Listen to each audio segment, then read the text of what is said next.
Settle into the quiet space behind the noise of the day. Let the weight of time slow your thoughts, the way stone cools after the sun has passed. There is no need to hurry here. What we are about to explore has waited for thousands of years. Across the surface of the world, stone still rests where human hands once guided it. Not loudly, not triumphantly, just patiently. These stones are not asking to be admired. They are waiting to be noticed. As your breathing steadies, imagine stepping away from modern urgency. Tools fall silent. Measurements dissolve. Only material, time, and intention remain. In that stillness, the stone begins to speak. Stone existed long before the idea of tools, before metal hardened in fire, before rulers carried numbers, before written plans reduced thought to ink.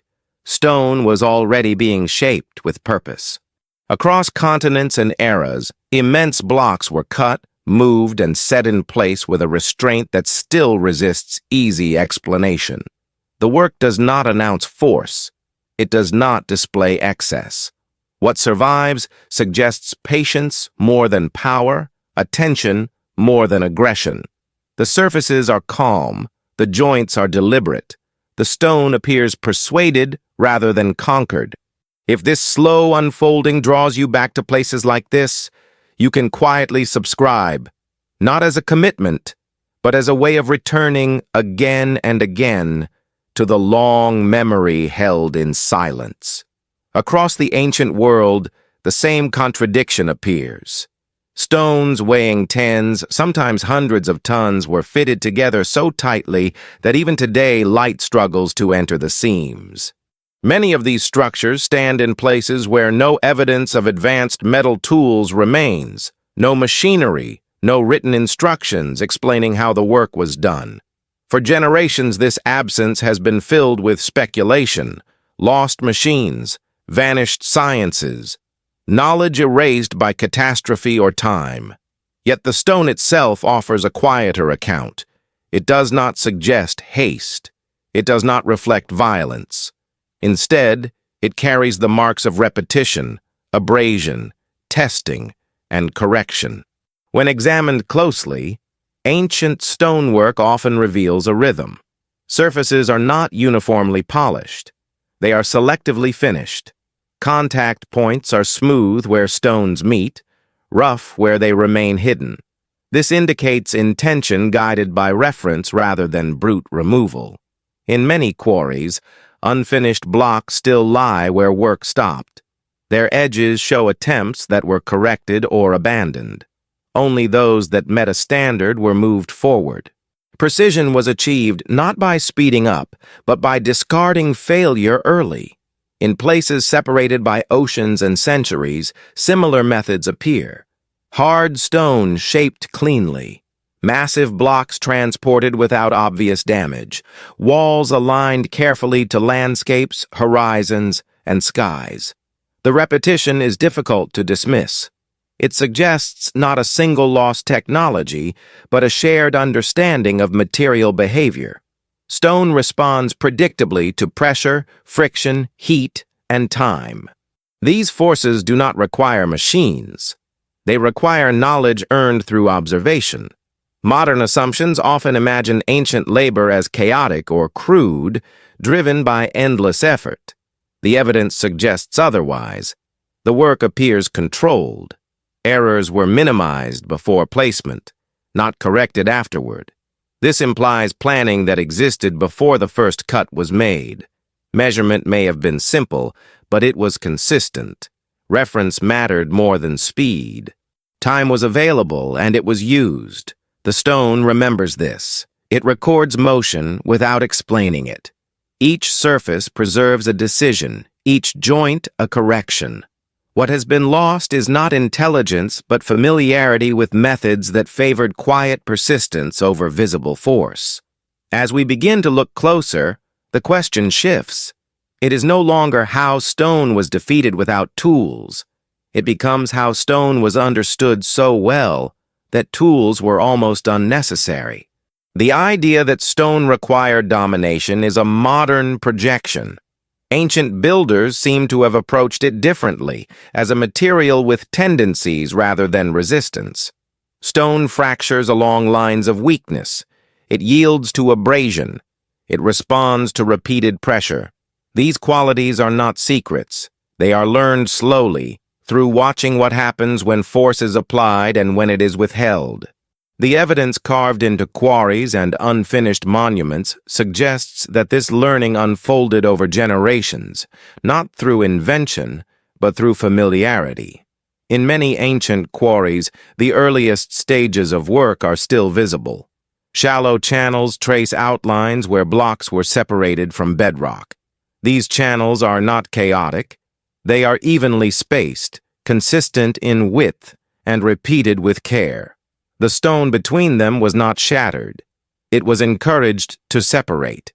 Wedges, often made of wood, were inserted and expanded with water. Pressure increased quietly until the stone released itself along predictable paths. This method is slow.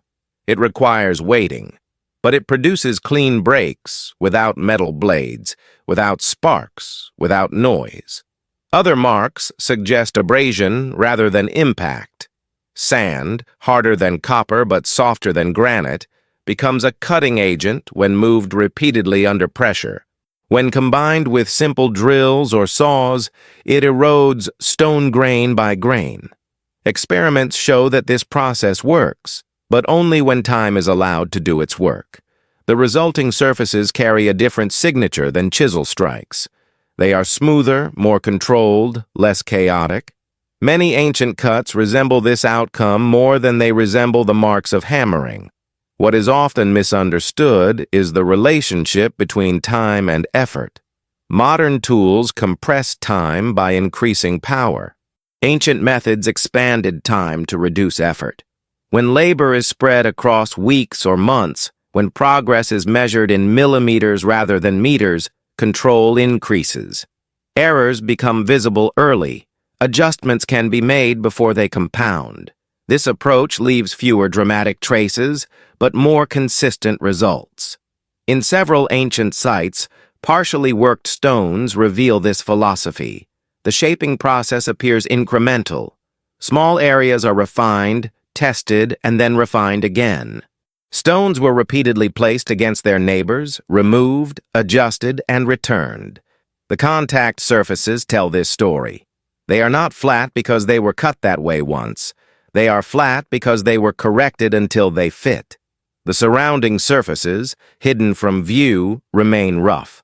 Effort was concentrated only where it mattered. This selective precision suggests a deep understanding of priorities. The goal was not aesthetic perfection everywhere.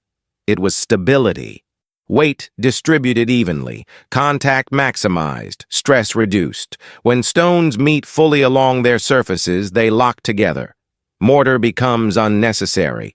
The structure gains resilience, able to survive earthquakes, erosion, and time itself. Many ancient walls still stand precisely because they were allowed to move slightly without failing. The absence of written instructions reinforces this interpretation. Knowledge was embodied. It passed from hand to hand, eye to eye. Apprentices learned by watching surfaces change, by feeling resistance, by listening to sound as stone responded. Once internalized, these skills did not require explanation. They were practiced, not recorded. When conditions changed, when materials differed, methods adapted without needing to be rewritten. Stone does not reward impatience. It punishes excess force with cracks and fractures that cannot be undone. Ancient builders appear to have learned this early. Their methods reflect restraint. Progress was deliberate. Failure was accepted and abandoned rather than forced into place. Over time, this approach produced structures that appear effortless in their final form, even though the process behind them was anything but fast. As we follow these marks backward, away from finished monuments and toward the raw faces of quarries, a pattern emerges. The mystery is not hidden technology. It is a mindset shaped by long attention. Stone was not rushed. It was listened to. And in that listening, methods evolved that leave little behind except results that still refuse to disappear. Listening to stone also meant understanding when not to touch it. Many ancient sites preserve areas where work was deliberately stopped, not because of failure, but because the material itself signaled a limit. Cracks that followed unexpected paths, veins that weakened cohesion, subtle changes in sound when struck or rubbed. These were not mistakes corrected later. They were warnings recognized in the moment. The stone was left where it was, and a new block was chosen. This willingness to abandon effort rather than force completion reveals a discipline that modern efficiency often overlooks. At the quarries themselves, the landscape becomes an archive of decisions. Blocks still attached to bedrock show outlines carefully traced before separation began. The spacing of channels is consistent, suggesting measurement guided by experience rather than calculation. Workers did not cut blindly. They anticipated how the stone would behave once pressure was applied. The goal was not to overpower the material, but to guide its natural tendencies toward release. In some regions, heat played a role. Fire setting, a technique known from ancient mining, uses thermal stress instead of cutting edges. A fire is built against the rock face and allowed to burn steadily. When the stone heats unevenly, internal stress builds. Rapid cooling with water causes the surface to fracture along weakened lines. Repeated carefully, this method allows controlled removal without direct impact. It is slow, smoky, and imprecise by modern standards, but it respects the material's internal structure. It breaks stone where it wants to break. The surfaces left behind by such methods differ from those produced by chisels. They show broader fracture planes, softened edges, and transitions that suggest guidance rather than violence. When later refinement was needed, abrasion could smooth what fire had loosened. This layered approach allowed large volumes of stone to be removed without relying on constant striking. Energy was conserved. Tools lasted longer. Control increased. Sound and vibration may also have played a subtle role. Anyone who has worked stone knows that it responds differently depending on how it is struck or rubbed. Certain frequencies travel through the material more effectively. While there is no evidence of advanced devices, ancient cultures were deeply aware of resonance in other contexts. Musical instruments, chanting chambers, and acoustic architecture appear across civilizations. Whether this sensitivity translated into practical stoneworking remains uncertain, but it suggests an awareness of how matter responds to repeated motion. Legends from different regions hint at techniques now lost or misunderstood. Stories of stone softened by plant extracts or altered by ritual preparation appear in South America and parts of Asia. Most likely, these accounts preserve symbolic language rather than literal chemistry. Yet some plants do produce acids capable of weakening certain stones. Limestone responds differently than granite. Basalt behaves differently than sandstone. Even a small change in surface hardness could make abrasion more effective. Without written records, such knowledge would fade quickly once conditions changed. What remains consistent is the absence of urgency. Ancient stonework rarely shows signs of rushed completion. There are no shortcuts carved into the material. Each step appears deliberate, reversible where possible, and abandoned when necessary. This patience allowed builders to work within narrow margins of error. It also reduced waste. Only stones that met requirements were transported. The rest stayed behind, silent witnesses to decisions made thousands of years ago. As these methods accumulated, they formed a body of practical knowledge that required no theory. It was empirical, corrected constantly by failure and success. Stone taught those who paid attention. Over time, this teaching produced results that appear extraordinary only because the process behind them has disappeared. The monuments remain, but the quiet discipline that shaped them has faded. Standing before these stones today, the temptation is to search for missing tools, hidden machines, or lost sciences. Yet the mark suggests something less dramatic and more demanding, a way of working that required presence, restraint, and time. The kind of knowledge that does not survive when speed becomes the measure of success. Stone still carries this memory, but it reveals it only to those willing to slow down enough to notice. Slowing down reveals another pattern that repeats across distant landscapes. Before stone was ever moved, it was measured, not with numbers as we know them, but with reference. Ancient builders established relationships between points, edges, horizons, and bodies. Straightness was not an abstract idea. It was a line stretched tight. Level was not a calculation. It was water seeking stillness. Vertical was not a concept. It was gravity made visible through a hanging cord. These simple references, when applied consistently, produce remarkable accuracy. A string pulled taut defines a straight edge regardless of length. A plumb line never lies. A shallow channel filled with water creates a level plane that can be extended as far as patience allows. None of these tools leave permanent traces. Wood decays. Fiber rots. What remains is the result, not the method. When modern observers search for metal squares or precision instruments and find none, they mistake absence of artifact for absence of knowledge. Large stone platforms demonstrate this discipline clearly. Floors remain level across distances that challenge even modern construction. Subtle drainage slopes guide water away without disturbing the eye. This balance between flatness and function suggests repeated checking, adjustment, and correction. Errors were not tolerated. A single uneven stone would compromise everything that followed. The solution was not force, but verification. Check before placement. Adjust before commitment. In many ancient walls, stones are not uniform in size or shape, yet they meet with astonishing precision. This indicates that measurement did not aim for standardization, but for relationship. Each stone was shaped in response to its neighbors. Contact surfaces were tested repeatedly. A stone was set, removed, altered, and returned until it fit. The final placement was not the first attempt. It was the last successful one. This process leaves no diagram. It leaves only surfaces that match. Evidence of this approach appears in rejected stones left at quarries. Some show partially finished faces that were never completed. Others display adjustments that stopped short. These stones were not failures in skill. They were decisions.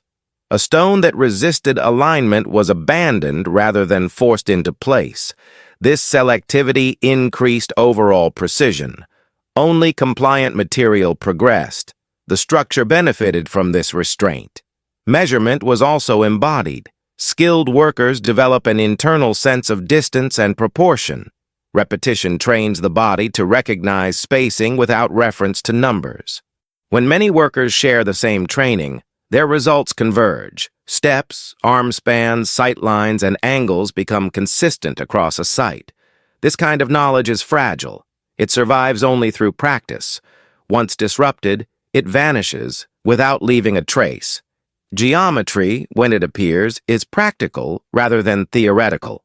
Simple ratios produce right angles and alignments without calculation. A rope divided into equal segments can define squares and rectangles reliably. Such methods are still used in basic surveying today. They require no writing. They require only consistency. When applied across an entire structure, they produce coherence that feels intentional even when no plan survives. The cumulative effect of these practices is subtle. Nothing about them appears miraculous on its own. Yet together, they explain how precision could emerge without advanced tools. Measurement was not centralized. It was distributed across every step. Each decision reinforced the next. Errors were corrected early. Nothing proceeded unchecked. This approach contrasts sharply with modern assumptions about efficiency. Today, power compensates for inaccuracy. Ancient builders compensated with attention. Time replaced force. Verification replaced speed. The stone bears witness to this philosophy.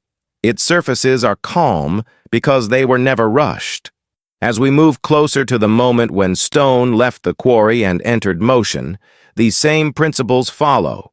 The problem shifts from shaping to balance, from cutting to control.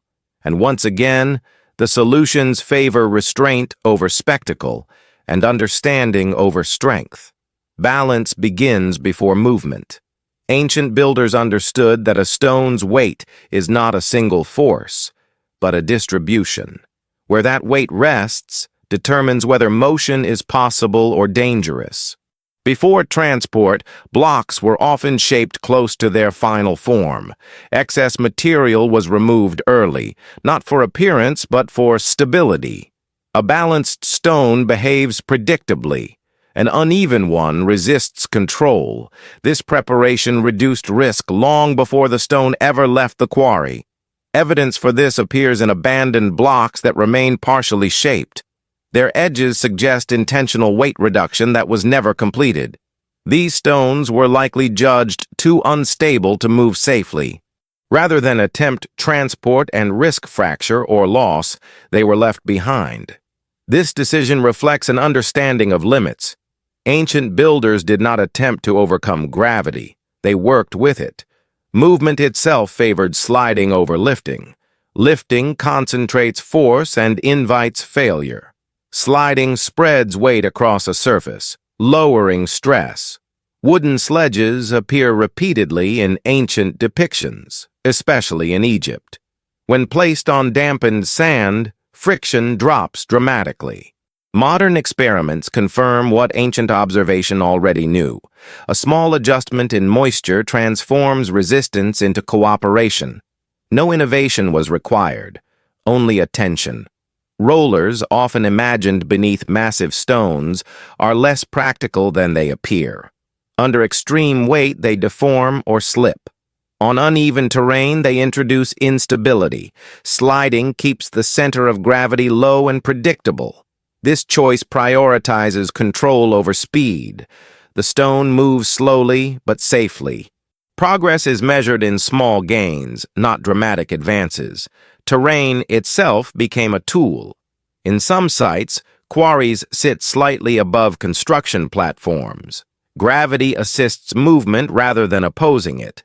Stones could be guided downhill under control, then repositioned precisely using levers and packed earth. Earth was not an obstacle, it was material. Temporary ramps made from soil, rubble, and debris could support enormous loads. Once construction ended, these ramps were dismantled, leaving little trace. What remains is the finished stone, not the path that carried it. Leverage played a central role in fine adjustment. A long wooden beam can lift tremendous weight incrementally. The stone rises only a few centimeters at a time. A wedge is placed beneath. The beam is repositioned. The process repeats. This method never requires the stone to leave control. Each movement is reversible. If instability appears, the process stops. Wood decays. Wedges split. The method leaves almost nothing behind. At sites where stones weigh hundreds of tons, these principles were combined. Sliding, gravity, leverage, and earthworks worked together. No single technique carried the burden. The load was divided across methods, time, and space. Movement became manageable not because strength increased, but because force was never allowed to concentrate. Speed was never the goal. Ancient transport likely proceeded at walking pace or slower. The absence of urgency reduced risk. A stone moved slowly is easier to guide, easier to stop, and easier to correct. Time was available, and it was used. This patience contradicts modern narratives of massive labor forces straining endlessly. Instead, it suggests coordination, rhythm, and restraint. Once a stone reached its destination, placement followed the same philosophy. The final position was approached gradually. Stones were nudged, tested, adjusted, and allowed to settle. Contact surfaces were checked repeatedly.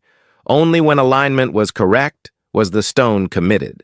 Mortar was often unnecessary because contact was maximized through fit rather than filler. This entire process depends on one assumption that modern observers often overlook. Failure was acceptable. Stones could be abandoned. Progress could pause. Decisions could be reversed. When time is not scarce, caution becomes efficient. The resulting structures endure precisely because they were never rushed into existence. As the stone finally settles into place, its weight distributed evenly, another layer of intention becomes visible. These stones were not placed randomly. They were oriented, aligned, measured against the wider world. And in that alignment, another quiet intelligence begins to emerge. Orientation transforms placement into meaning. Once a stone was settled, its position rarely ended with simple stability. Many structures reveal deliberate alignment with landscapes, horizons, and cycles beyond the immediate site. This alignment was not decorative. It was functional, symbolic, and temporal at once. Stone became a fixed reference against a moving world. Across ancient sites, walls follow cardinal directions with surprising consistency. Platforms align to rising or setting points of the sun. Openings frame distant peaks or seasonal events. These alignments did not require advanced instruments. They required repetition and observation. The sun rises predictably. Shadows shorten and lengthen in cycles. By marking these changes over time, reference points emerge naturally. Once established, they can be transferred from one stone to the next. This process favors patience over calculation. A builder watches where the sun touches the horizon on a significant day. A marker is placed. The observation repeats. Small adjustments refine the position. Over weeks or years, accuracy improves. When construction begins, alignment is already known. It is not guessed. It is remembered. The stone becomes a record of accumulated attention. The accuracy achieved through these methods often exceeds what casual observation would suggest. Some ancient platforms deviate only slightly from true level across great distances. Some alignments differ from true north by only fractions of a degree. These results are not accidents. They are the outcome of consistent checking and correction. Errors were not ignored. They were addressed early, before weight and commitment made change difficult. The absence of magnetic compasses or optical devices does not diminish this achievement. Orientation can be achieved through shadow tracking, star paths, and repeated sight lines. The night sky offers stable reference points that change slowly over generations. Certain stars rise and set in predictable arcs. By observing these motions, ancient builders could establish direction with remarkable reliability. What is often overlooked is that orientation was not always absolute. Some cities and temples deliberately deviate from cardinal directions. When the same deviation repeats across an entire complex, it suggests a chosen reference rather than error. Once an initial alignment was set, it governed everything that followed. The entire plan became coherent within its own system. Precision existed inside that choice. This coherence reinforces the idea that planning preceded construction. Stone was not placed impulsively. It followed a framework established before the first block was moved.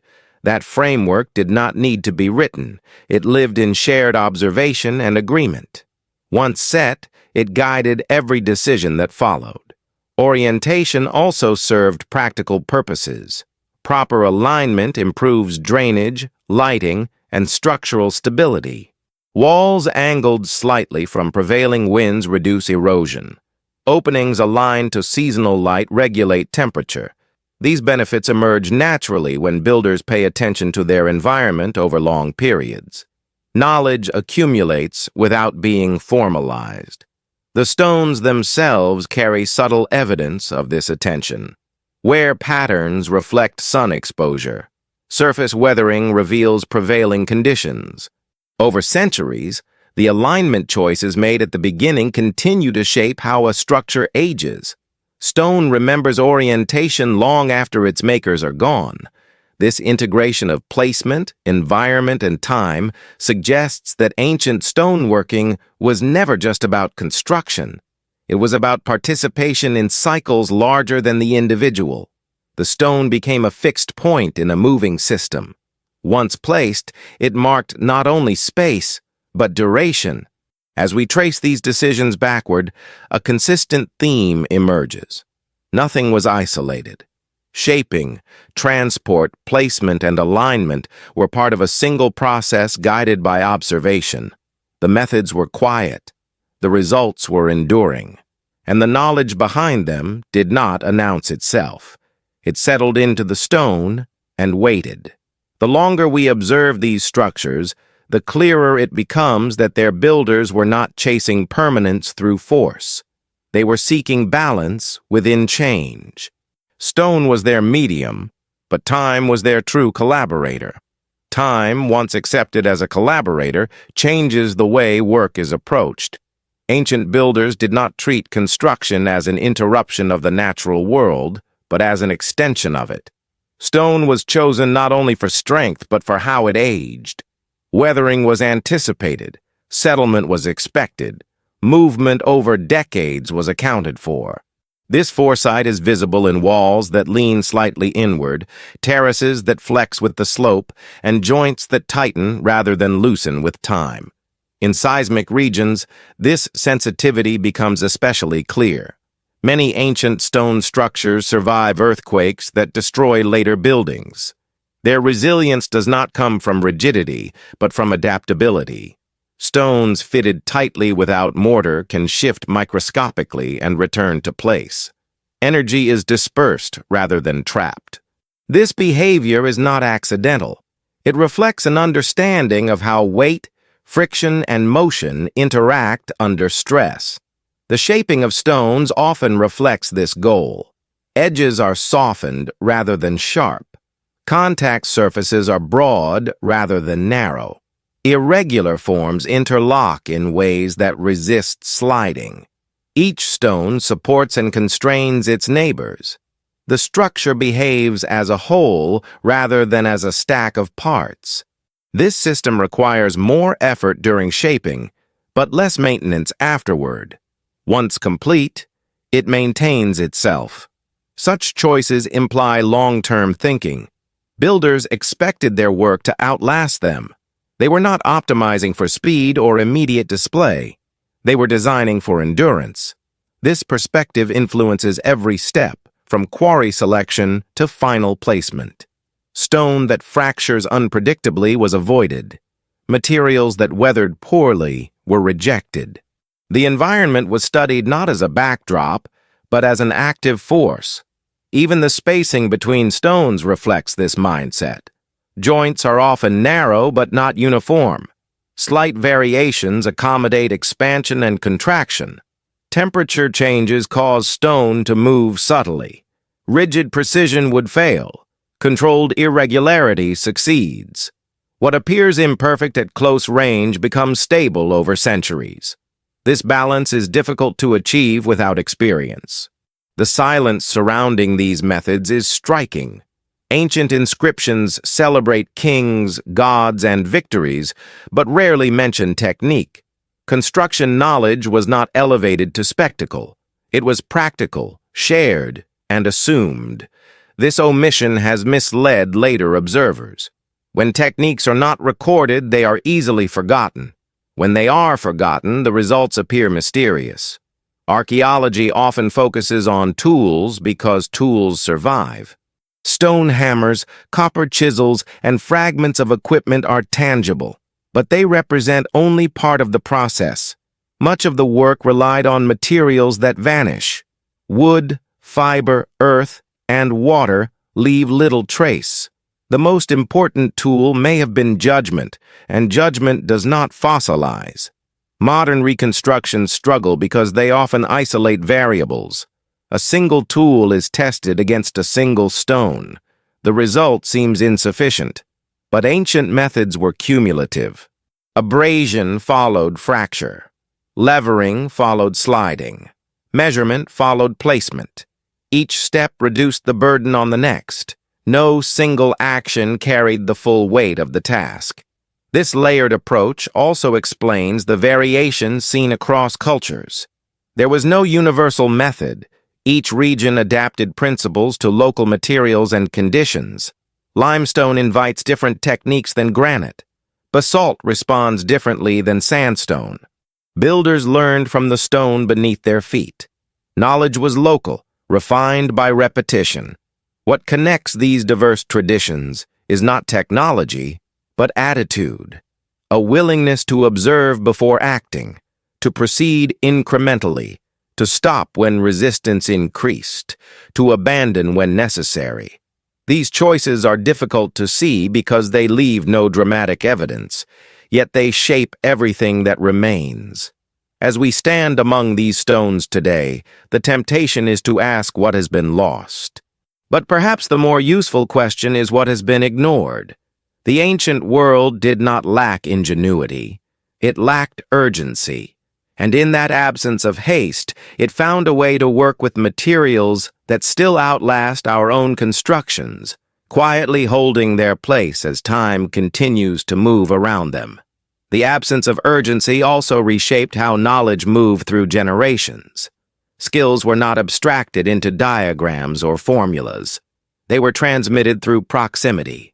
A younger worker watched how an older one touched the stone, where pressure was applied, when effort stopped. Learning happened at the pace of the material itself. Mistakes were visible immediately. Success was felt through balance and fit. Over time, this produced a shared intuition that required no explanation. This kind of knowledge is vulnerable. It depends on continuity. When labor traditions are interrupted by migration, conquest, or collapse, the methods vanish quickly. Stone remains, but the reasoning behind it dissolves. Later cultures inherit results without context. They see precision without process. Mystery fills the gap left by lost familiarity. This is why so many ancient structures appear anomalous when viewed through modern expectations. We assume technology progresses through invention, through increasingly complex tools. Ancient stonework suggests a different path. Complexity emerged through refinement of simple principles. Gravity, friction, abrasion, and time were not obstacles to overcome. They were tools to be coordinated. The sophistication lay in knowing when to apply each one and when to wait. Waiting is rarely emphasized in modern narratives. Yet many ancient projects likely unfolded over decades. Construction may have paused seasonally or stopped entirely during unfavorable conditions.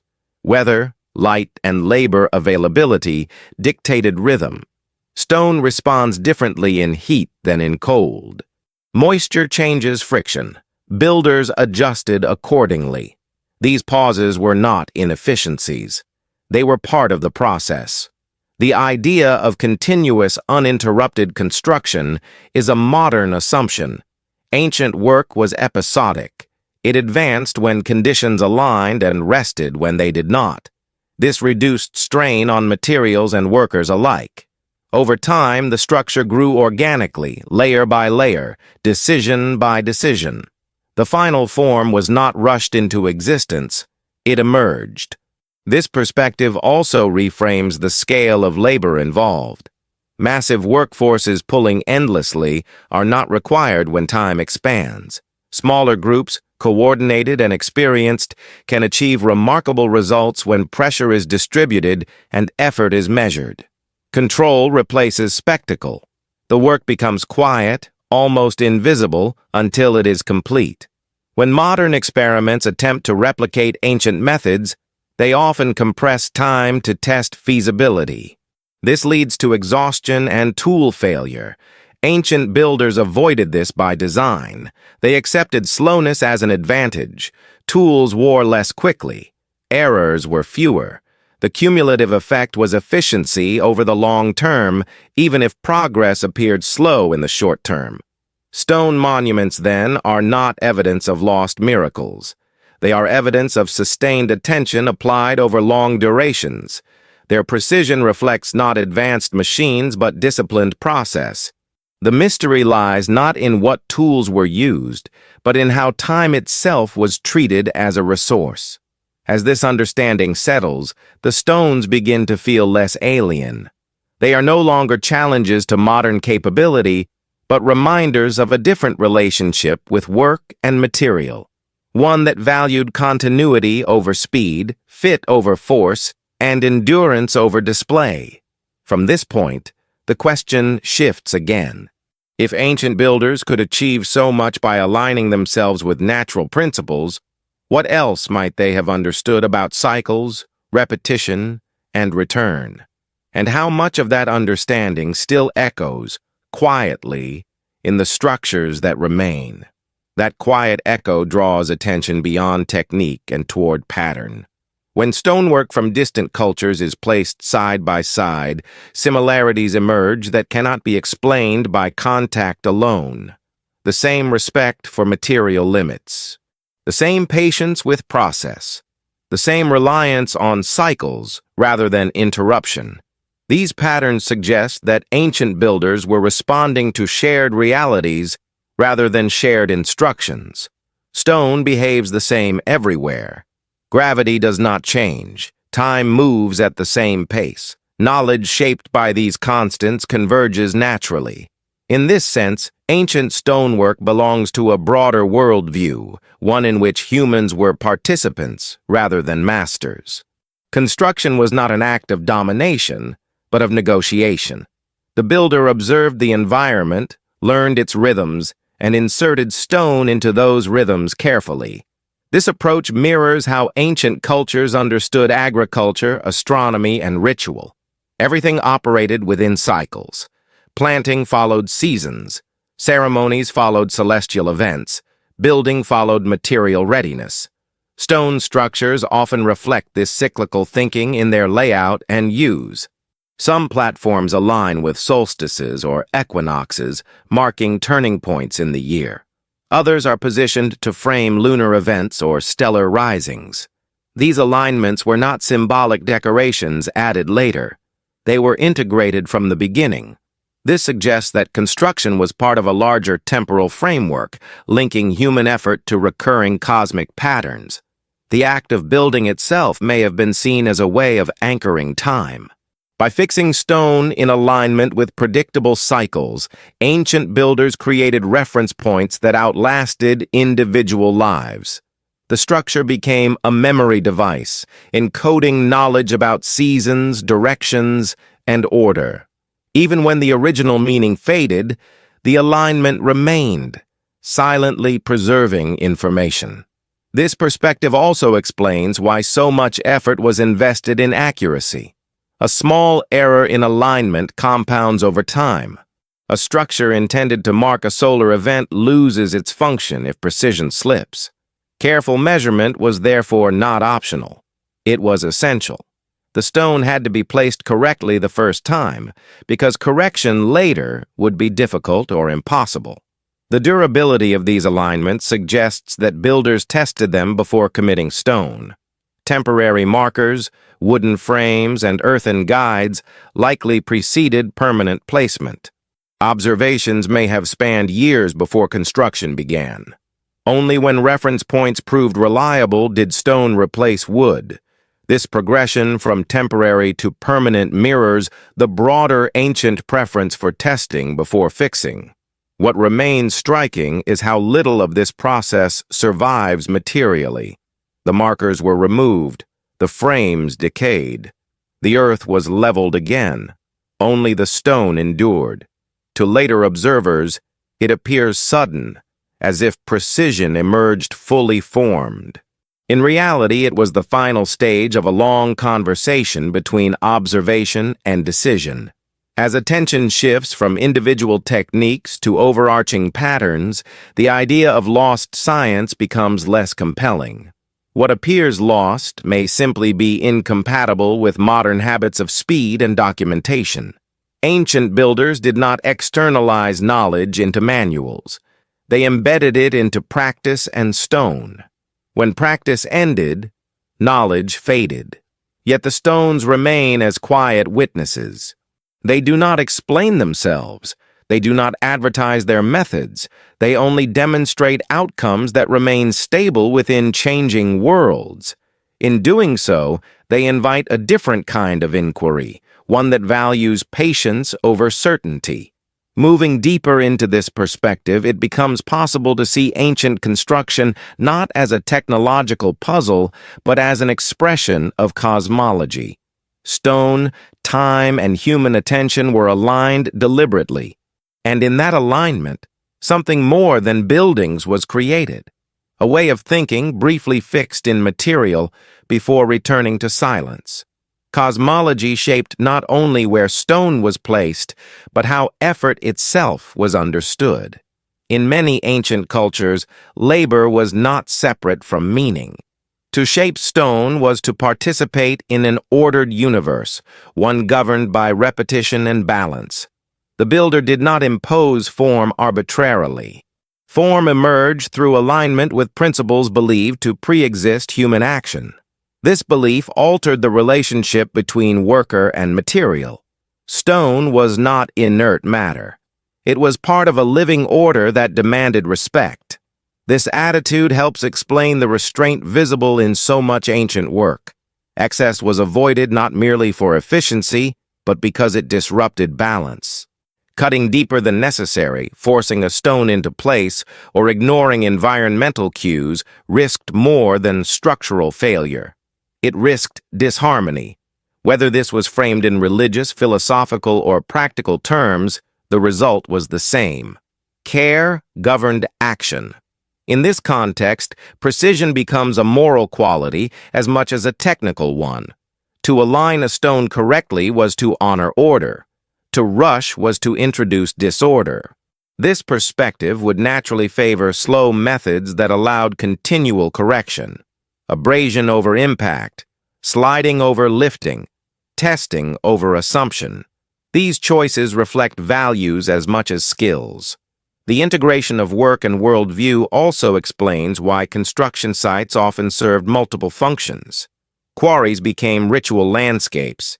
Building phases coincided with calendrical events. Labor may have been seasonal, aligning with agricultural cycles. The pace of construction followed the same rhythms that governed planting and harvest. Time was not abstract. It was lived. Such integration complicates modern attempts to isolate technique from culture.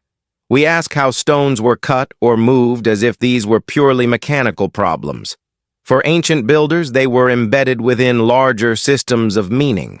Decisions were influenced by tradition, observation, and belief simultaneously. To separate these factors is to misunderstand the process. This does not require assuming lost supernatural abilities. It requires recognizing that different priorities produce different solutions. When durability matters more than speed, when alignment matters more than display, methods evolve accordingly. The ancient world optimized for continuity. The modern world optimizes for throughput. Each produces its own signature in material. As centuries passed, many of these priorities shifted. Writing replaced apprenticeship. Tools replaced intuition. Speed replaced patience. Knowledge became portable but thinner. When ancient building traditions ended, their methods were not recorded in detail because they were never considered separate from life. They were simply how things were done. Later cultures encountered the results without the context.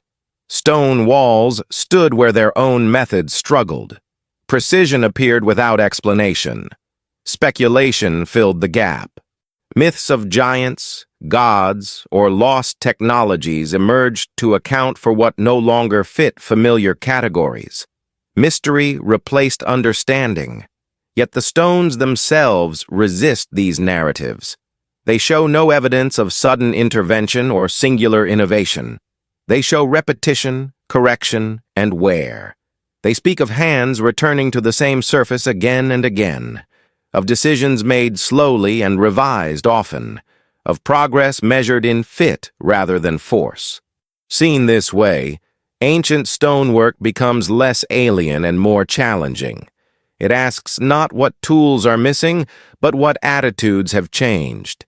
It suggests that mastery does not always arise from complexity. Sometimes it emerges from sustained attention applied within clear limits. As we continue deeper into this landscape of stone and time, the focus shifts once more. Beyond technique, beyond worldview, lies consequence.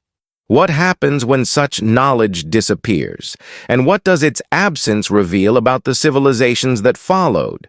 When knowledge rooted in practice disappears, its absence reshapes everything that comes after. The loss is not dramatic. There is no single moment when skill vanishes. Instead, it thins. Shortcuts appear. Methods that once relied on patience are replaced by ones that demand speed. Over time, the relationship with material changes. Stone becomes something to be conquered rather than consulted. The results still function, but they age differently. Cracks widen. Repairs multiply. Permanence becomes harder to achieve. This shift can be traced in the archaeological record. Later constructions built atop earlier foundations often show reduced precision despite access to improved tools. Iron replaces copper. Machines assist lifting. Yet joints widen. Alignment drifts. Mortar thickens to compensate for imperfect fit. These changes do not indicate a decline in intelligence. They reveal a change in priorities. Efficiency overtakes endurance. Completion matters more than correction.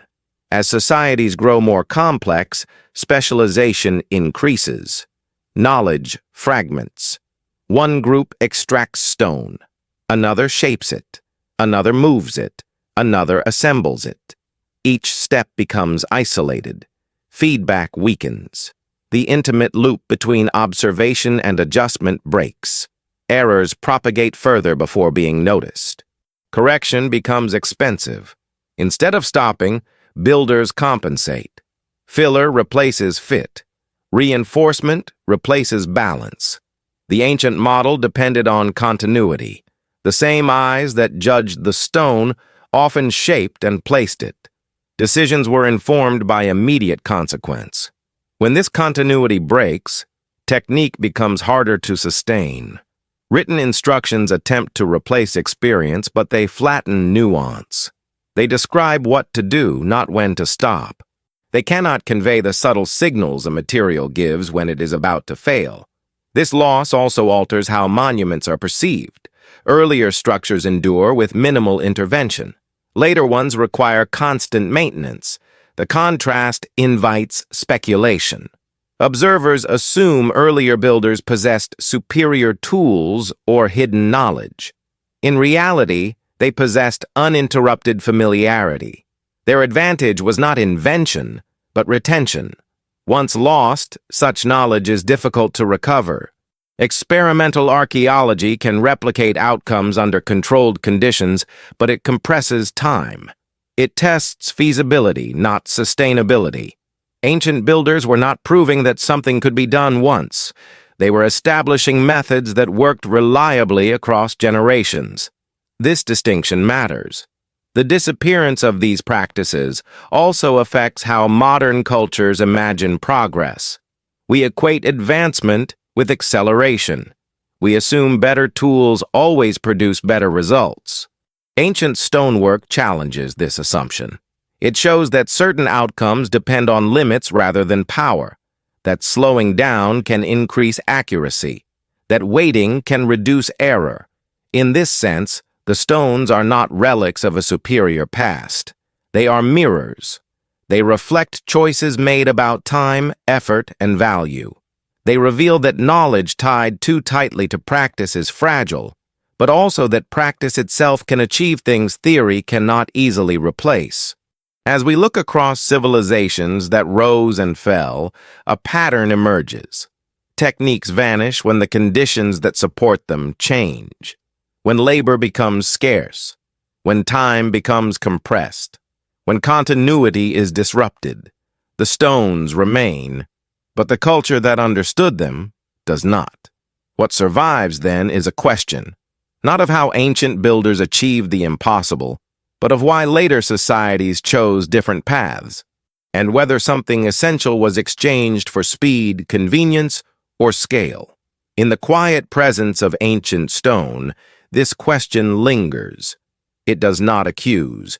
It simply waits, inviting reconsideration of what progress means and what it may have quietly left behind. That lingering question opens a wider reflection on scale. Ancient stonework was not driven by the need to build everywhere at once. Projects were selective. Locations were chosen carefully. Resources were concentrated rather than dispersed. This focus allowed methods that would be impractical at massive scale to function effectively. When fewer structures matter more, attention deepens. Precision becomes possible. As populations grew and cities expanded, demands changed. Infrastructure multiplied. Roads, walls, housing, and monuments competed for labor and material. Under these conditions, patience became costly. Techniques that required long observation or repeated adjustment were harder to sustain. Methods adapted accordingly. Standardization replaced customization. Speed replaced testing. What was gained in coverage was lost in intimacy with material. This shift is visible in stone itself. Earlier blocks often vary in shape, responding to local conditions and neighboring stones. Later, masonry favors uniformity. Identical blocks can be produced faster and assembled by less specialized workers. The structure rises quickly, but its relationship with the environment becomes more rigid. Uniformity simplifies process, but it reduces adaptability. Ancient builders accepted irregularity because it enhanced stability. A stone cut to fit only one position cannot be replaced easily, but it locks the structure together. Uniform blocks are interchangeable, but they rely on external binding to hold them in place. Mortar fills gaps that fitting once eliminated. Reinforcement compensates for imbalance. These solutions work, but they change how structures age. Failure becomes gradual rather than rare. The choice between these approaches reflects different philosophies of risk. Ancient methods invested heavily at the beginning to minimize future intervention. Later methods accept ongoing maintenance as normal. Neither is inherently wrong. They respond to different social and economic realities. What matters is recognizing that ancient stonework optimized for endurance, not throughput. This endurance was also social. Large projects unfolded across generations. Builders knew they would not see completion. Their role was to contribute correctly, not to finish quickly. This mindset discourages shortcuts. When personal recognition is distant, quality becomes its own reward. Stone becomes a shared responsibility rather than a personal achievement. Such attitudes are difficult to sustain in cultures oriented toward immediate results. When success is measured by speed or scale, long-term durability becomes secondary. Ancient monuments remind us that alternative metrics once guided effort. Completion was not the end point. Stability was. This reframing helps explain why ancient structures often feel timeless. They were not designed to impress a single moment. They were designed to persist through change. Their makers expected weather, movement, and even cultural transformation. Stone was placed to endure uncertainty. As modern observers, we inherit these results without inheriting the conditions that produced them. We marvel at precision without sharing the patience that enabled it. This gap fuels speculation. Yet the explanation may be simpler than imagined. The methods were not beyond reach. The context was. Understanding this does not diminish ancient achievement, it deepens it. It reveals a discipline aligned with limits rather than excess, a willingness to trade speed for certainty, a confidence that time itself would complete the work. And so, as the stone continues to stand, it offers a quiet lesson, not about lost tools or vanished machines, but about choices, about what happens when a society decides that lasting matters more than fast and fit matters more than force. Those choices echo most clearly where ancient structures still function as intended. Drainage systems continue to guide water. Terraces remain stable on steep slopes. Foundations resist movement long after surrounding soil has shifted. These outcomes are not accidental. They are the result of anticipating change rather than resisting it. Ancient builders did not assume permanence meant immobility. They expected motion and designed within it. This expectation shaped how stone interacted with earth. Foundations were often layered, combining stone with compacted soil and gravel. Each layer absorbed movement differently. The stone distributed weight. The earth accommodated shift. Together, they created systems that adjusted gradually instead of failing suddenly. Modern construction often separates these elements. Ancient methods integrated them. The relationship between stone and earth also influenced site selection. Many ancient builders chose locations that modern standards might reject. Slopes, fault zones, and uneven terrain were not avoided. They were understood. Structures were adapted to fit rather than forcing the land to conform. Terracing followed contours. Walls curved gently. Straight lines were used sparingly where they aligned naturally. This adaptability required intimate knowledge of place. Builders observed how water moved after rain, where frost settled, which soils shifted seasonally. These observations guided design long before excavation began. Stone placement responded to conditions already present. When changes occurred, they were expected, not treated as anomalies. The patience required for this approach is difficult to overstate. Observation takes time. Patterns reveal themselves only through repetition. A single season is not enough. Ancient builders likely studied sites for years before committing stone. Temporary markers and test structures may have been used to observe behavior. Only when conditions proved stable did permanent construction proceed. Such preparation leaves little trace. The temporary elements decay. The stone appears to rise directly from untouched ground.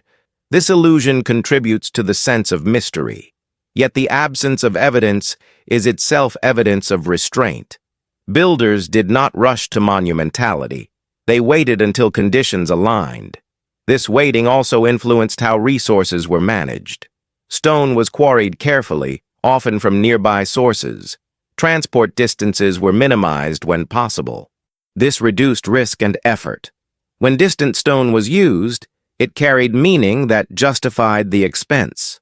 The decision was deliberate, not habitual. Over time, these choices accumulated into traditions. Certain regions favored specific stone types not only for availability, but for behavior. Builders learned which materials endured best in local conditions. This knowledge was refined across generations. It was empirical, adaptive, and deeply contextual. When these traditions were disrupted, the knowledge did not transfer easily. New builders encountered stone without inherited understanding. They compensated with excess material or force. The results functioned, but differently. Over centuries, the contrast became visible. Earlier structures endured quietly. Later ones demanded attention. This endurance is not a sign of superiority. It is a sign of alignment. Ancient builders aligned their methods with material, environment, and time. When alignment is achieved, complexity decreases. Solutions become simple, though not easy. As we continue forward, this theme deepens. The question is no longer how stone was worked without tools, but how societies once organized themselves around patience. And what happens when patience itself becomes scarce? Scarcity of patience alters more than construction. It reshapes memory. When methods depend on long attention, they require cultures that value continuity. Once that value erodes, knowledge does not disappear violently. It thins quietly. Skills once transmitted through observation become fragmented. Gestures lose meaning. Processes shorten. What remains is the outline without the depth. In the ancient world, repetition was not redundancy. It was preservation. Doing something the same way year after year, generation after generation, stabilized both technique and understanding. Stonework benefited from this stability. The same quarries were revisited. The same stone faces were read again. Each generation inherited not just results, but unfinished conversations with material. When disruption entered these systems, the effect was cumulative. Wars, climate shifts, population movement, and political change interrupted continuity. Skilled laborers were displaced. Apprenticeship chains broke. Knowledge that had never been written vanished because there was no context in which to practice it. Stone remained, but the language used to shape it fell silent. Later, builders often attempted to imitate the results without fully grasping the process. They copied forms, dimensions, and layouts, but imitation without understanding produces different outcomes. Surfaces look similar at a distance, but behave differently under stress. Joints appear tight but lack depth of contact. Mortar compensates where fit once existed. Over time, these differences become visible. This pattern repeats across regions. Early phases show restraint. Later phases show elaboration and compensation. Decoration increases as structure simplifies. Complexity shifts from hidden function to visible form. This is not decline. It is adaptation to new priorities. But it explains why earlier stonework often feels more grounded, more integrated with its environment. The loss of slow methods also affects how we interpret ancient intent. When we cannot imagine waiting decades to place stone, we assume shortcuts must have existed. We search for machines because we cannot conceive of patience at scale. Yet patience was not scarce in societies where time was measured by seasons and lifetimes rather than deadlines. In such contexts, labor could be distributed across years without urgency. A structure might advance only when conditions allowed. This rhythm reduced strain on both people and materials. It also allowed correction before error hardened into permanence. Modern construction rarely allows this luxury. Understanding this difference reframes the mystery. Ancient builders did not solve problems faster. They solved them earlier.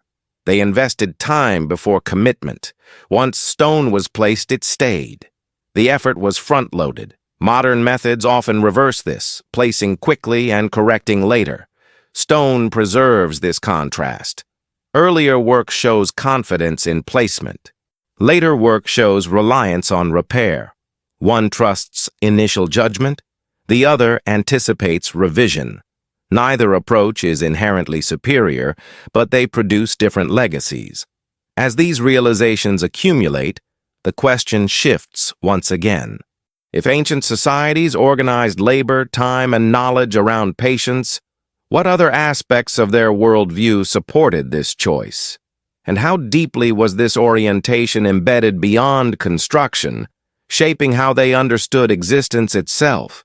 The stone does not answer directly, it never does, but it narrows the field of possibilities, guiding attention away from spectacle and toward something quieter, toward a way of living that allowed hands to work slowly because time itself was not treated as an enemy. That quieter way of living placed humans within a long horizon. Time was not something to outrun, but something to inhabit. This perspective shaped how effort was valued. Work did not need to be finished quickly to be meaningful. It needed to be done correctly so it could endure beyond the worker's own life. Stone construction became an expression of this philosophy. Each block placed was an offering to the future, not a display for the present. In societies guided by long horizons, responsibility extends forward as much as backward. Builders inherited methods refined by ancestors and felt accountable to those who would come after. This sense of continuity discouraged shortcuts. A poorly fitted stone would not merely fail structurally, it would break trust across generations. Precision, then, was not an abstract standard. It was an ethical one. This may explain why so many ancient projects appear to exceed immediate practical needs. Platforms larger than necessary, walls thicker than required, foundations deeper than expected. These were not inefficiencies. They were buffers against uncertainty.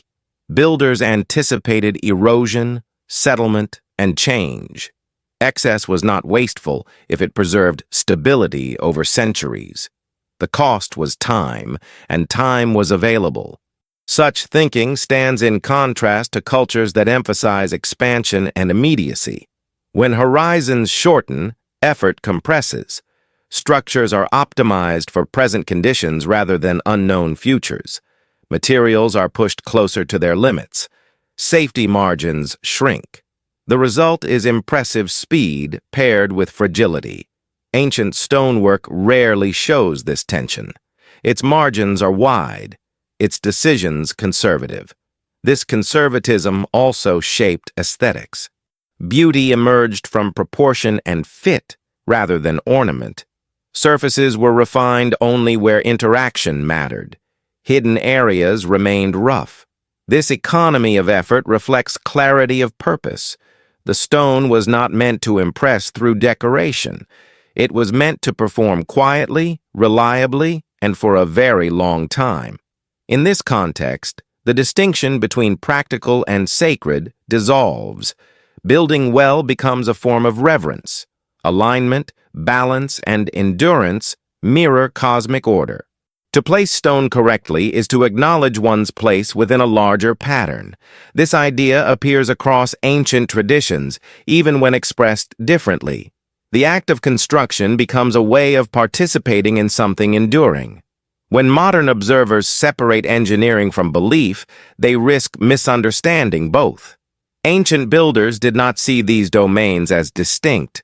Knowledge of material, environment, and time was inseparable from worldview. Decisions were guided by observation, but also by values that favored continuity over novelty. As this orientation faded, replaced by urgency and expansion, stonework adapted. Methods that relied on patience became impractical. Knowledge that required long apprenticeship dissolved. What remained were the stones themselves, carrying silent evidence of a different relationship with time. Standing among these structures today, one feels this difference intuitively. The stone does not feel rushed. It does not feel temporary. It feels settled, as if it has always been there and always will be. This sensation is not mystical. It is the result of choices made repeatedly, carefully, and without haste. The mystery, then, is not how ancient builders manipulated stone without tools. It is how they shaped entire systems around patience, allowing simple principles to achieve extraordinary results. And as we continue, this realization opens another question. If time was once treated as an ally rather than an enemy, what other forms of knowledge emerged from that alliance, now barely remembered but still quietly present in stone?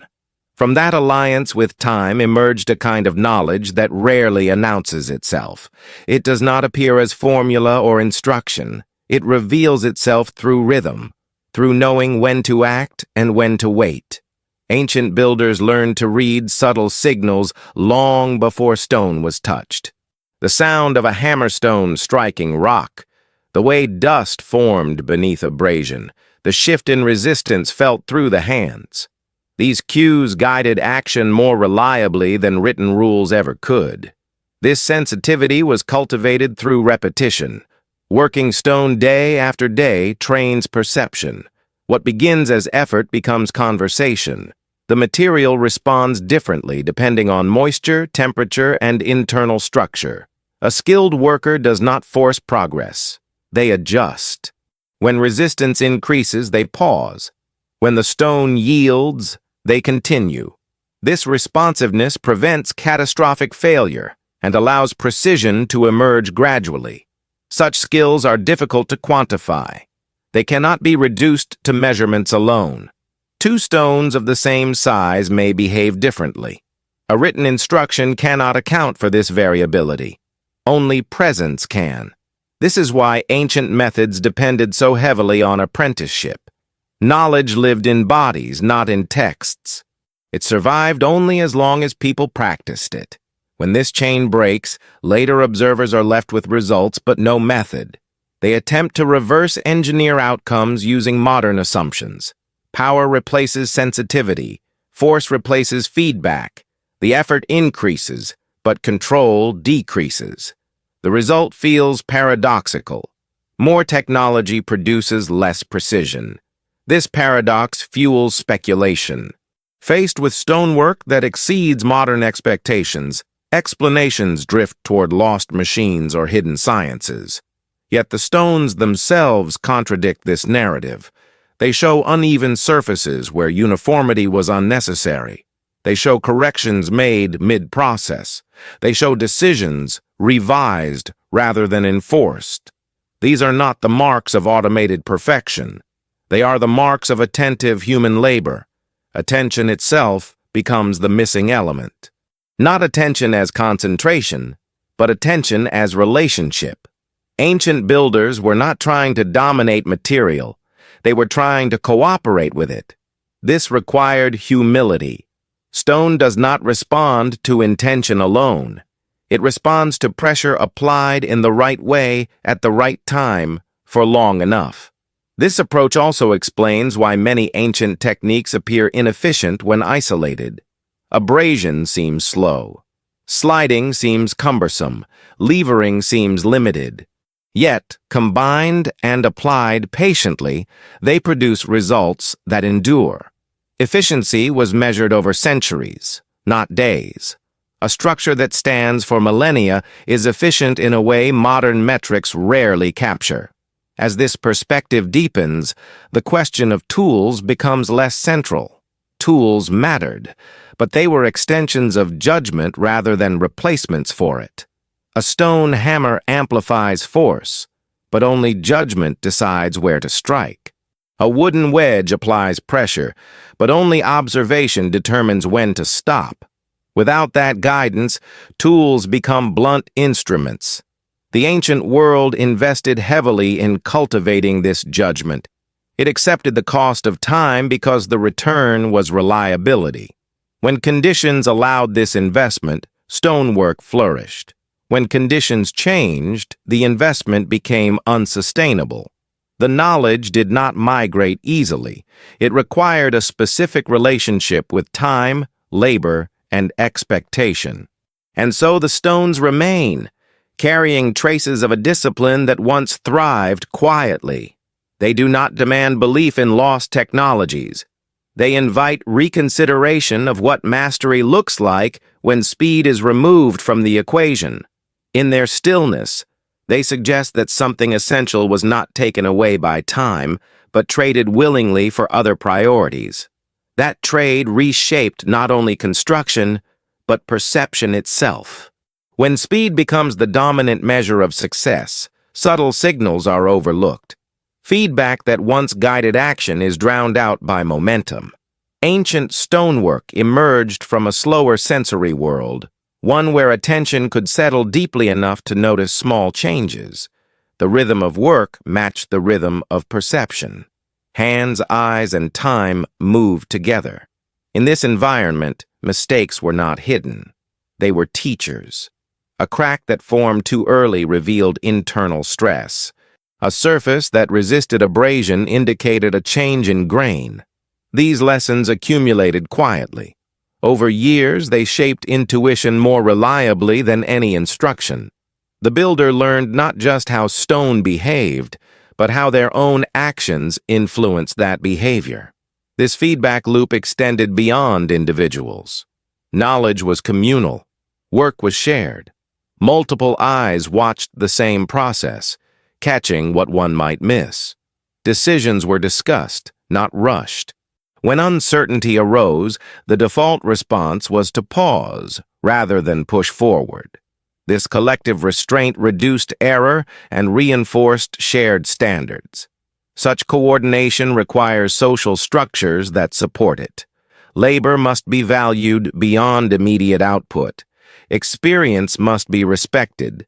Younger workers must have time to observe without pressure to perform. These conditions are fragile. They depend on stability, trust, and continuity. When societies destabilize, these supports weaken. Skills that require long cultivation are the first to disappear. The disappearance is subtle. Stone is still cut. Walls are still built. But the relationship changes. Methods that once emphasized feedback give way to methods that tolerate correction after the fact. The builder no longer listens as closely. The material is expected to conform. When it does not, additional force is applied. This approach works, but it leaves different marks. Ancient stone often bears signs of negotiation. Modern stonework often bears signs of imposition. The difference is not moral, but contextual. Each reflects the values and constraints of its time. Yet when we encounter ancient structures today, we feel the difference intuitively. The stone feels settled, as if it belongs exactly where it is. This sense of belonging arises from countless small decisions aligned over time. Each stone placed with awareness of those around it. Each adjustment made before commitment. Each pause respected. The final structure is not just an assembly, it is a record of attention layered upon attention. When we ask how ancient builders achieved such results without advanced tools, we often overlook this accumulation. We search for a missing device instead of a missing attitude. The stones do not point to sudden innovation, they point to sustained practice. This realization shifts the narrative away from mystery and toward responsibility. If such precision emerged from patience and attention, then it was not lost by accident. It faded when conditions no longer favored those qualities. The knowledge did not vanish. It became incompatible with the pace of life. Standing among ancient stone today, one can sense this incompatibility. The structures ask us to slow down, to look closely, to accept that some achievements require more time than we are accustomed to giving. They do not accuse modern methods. They simply reveal an alternative that once existed. As the layers of this understanding build, the stones begin to feel less like anomalies and more like messages. Not messages written in symbols or language, but in fit, balance, and endurance. They remind us that mastery can emerge quietly, without spectacle, when attention is allowed to deepen over time. These messages, carried without words, endure precisely because they were never meant to persuade. Ancient stone does not argue. It demonstrates. Its presence is calm, uninsistent, and unwavering. It does not explain how it was made. It simply remains, inviting comparison across time. When placed beside later work, differences become visible without commentary. One endures with little intervention. The other requires constant attention. The contrast speaks quietly but clearly. This endurance reframes the idea of technological progress. Progress is often imagined as a straight line toward greater power and speed. Ancient stonework suggests a branching path instead. One branch leads toward acceleration and scale. The other leads toward refinement and restraint. Both are forms of advancement, but they serve different goals. When endurance is the priority, Restraint becomes a strength rather than a limitation. Restraint does not imply simplicity of thought. On the contrary, it demands complex judgment. Knowing when to stop is often harder than knowing how to continue. Ancient builders appear to have cultivated this judgment deliberately. They accepted that not every stone would be used, that not every plan would proceed unchanged, that waiting was part of working. These decisions reduced waste not by maximizing output, but by minimizing error. The material record supports this. Quarries show numerous abandoned attempts. These are not signs of failure. They are evidence of choice. A block that did not meet requirements was left behind. The cost was accepted. The alternative would have been to force it forward and compromise everything that followed. This willingness to abandon effort reflects confidence. Builders trusted that time and material would provide another opportunity. Such confidence depends on abundance of time rather than abundance of resources. When time is scarce, effort must be salvaged. When time is available, quality can guide selection. Ancient societies that produced enduring stonework appear to have operated under this assumption. Time was not limitless, but it was sufficient. The pace of life allowed for reconsideration. This pacing influenced not only how stone was handled, but how decisions were made. Authority was likely distributed. Builders on the ground had discretion to halt work if conditions were wrong. Knowledge was trusted at the point of contact with material. This decentralized judgment reduced catastrophic failure. Problems were addressed where they arose, not escalated after damage occurred. Modern construction often centralizes decision-making and compresses timelines. Feedback arrives late. Corrections are costly. The system relies on redundancy and repair. Ancient systems relied on prevention.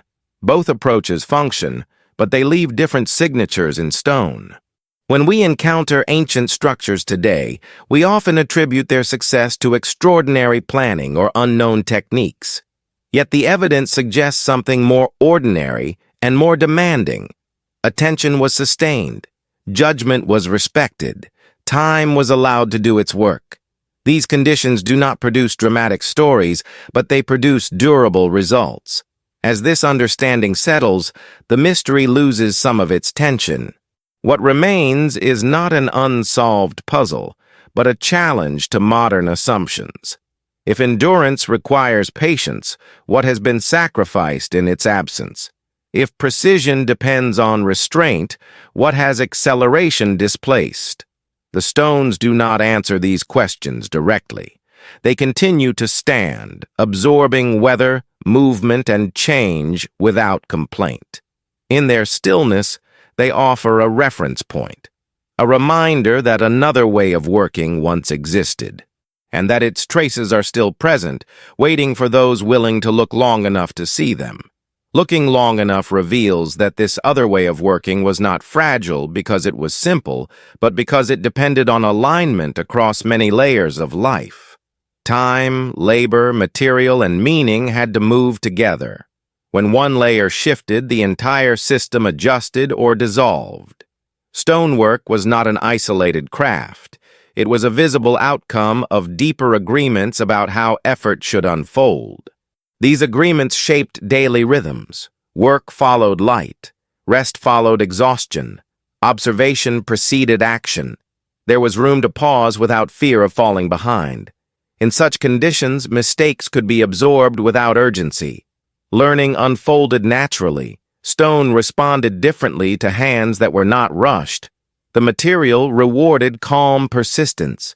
As societies grew more complex, these agreements became harder to maintain. Trade expanded, demands multiplied, projects overlapped, time fragmented. Under pressure, patience appeared inefficient. Techniques that relied on long attention seemed impractical. Knowledge adapted accordingly. It did not vanish overnight. It was replaced gradually by methods better suited to new rhythms. This transition left traces not only in stone, but in how stone was described. Later texts focus more on outcome than process. Monuments are celebrated for scale, not fit. Completion dates matter more than placement quality. Language itself reflects a shift in values. What was once assumed no longer needed to be said. What became rare began to be praised. The absence of detailed technical records from earlier periods may stem from this assumption. When methods are embedded in daily practice, they are invisible. No one writes down how to wait for the right moment. No one records how to recognize when stone is ready to yield. These skills are learned through presence. When presence disappears, so does the skill. This invisibility creates a challenge for later interpretation. Archaeology excels at cataloging objects. It struggles with habits. Stone tools survive. Wooden wedges do not. Measurement cords rot. Earth ramps are removed. What remains is the end state, stripped of the decisions that produced it. The result appears more mysterious than it was. Recognizing this gap does not require romanticizing the past. Ancient builders worked under constraints as real as any today. They faced resource limits, environmental risk, and social pressure. Their achievements emerged not from ideal conditions, but from choices that prioritized durability over speed. Those choices were possible because time was treated differently. Time itself becomes the hidden variable. Modern observers ask how ancient people lifted stones without machines. A more revealing question is how they structured life so that machines were unnecessary. The answer lies not in technology, but in expectation.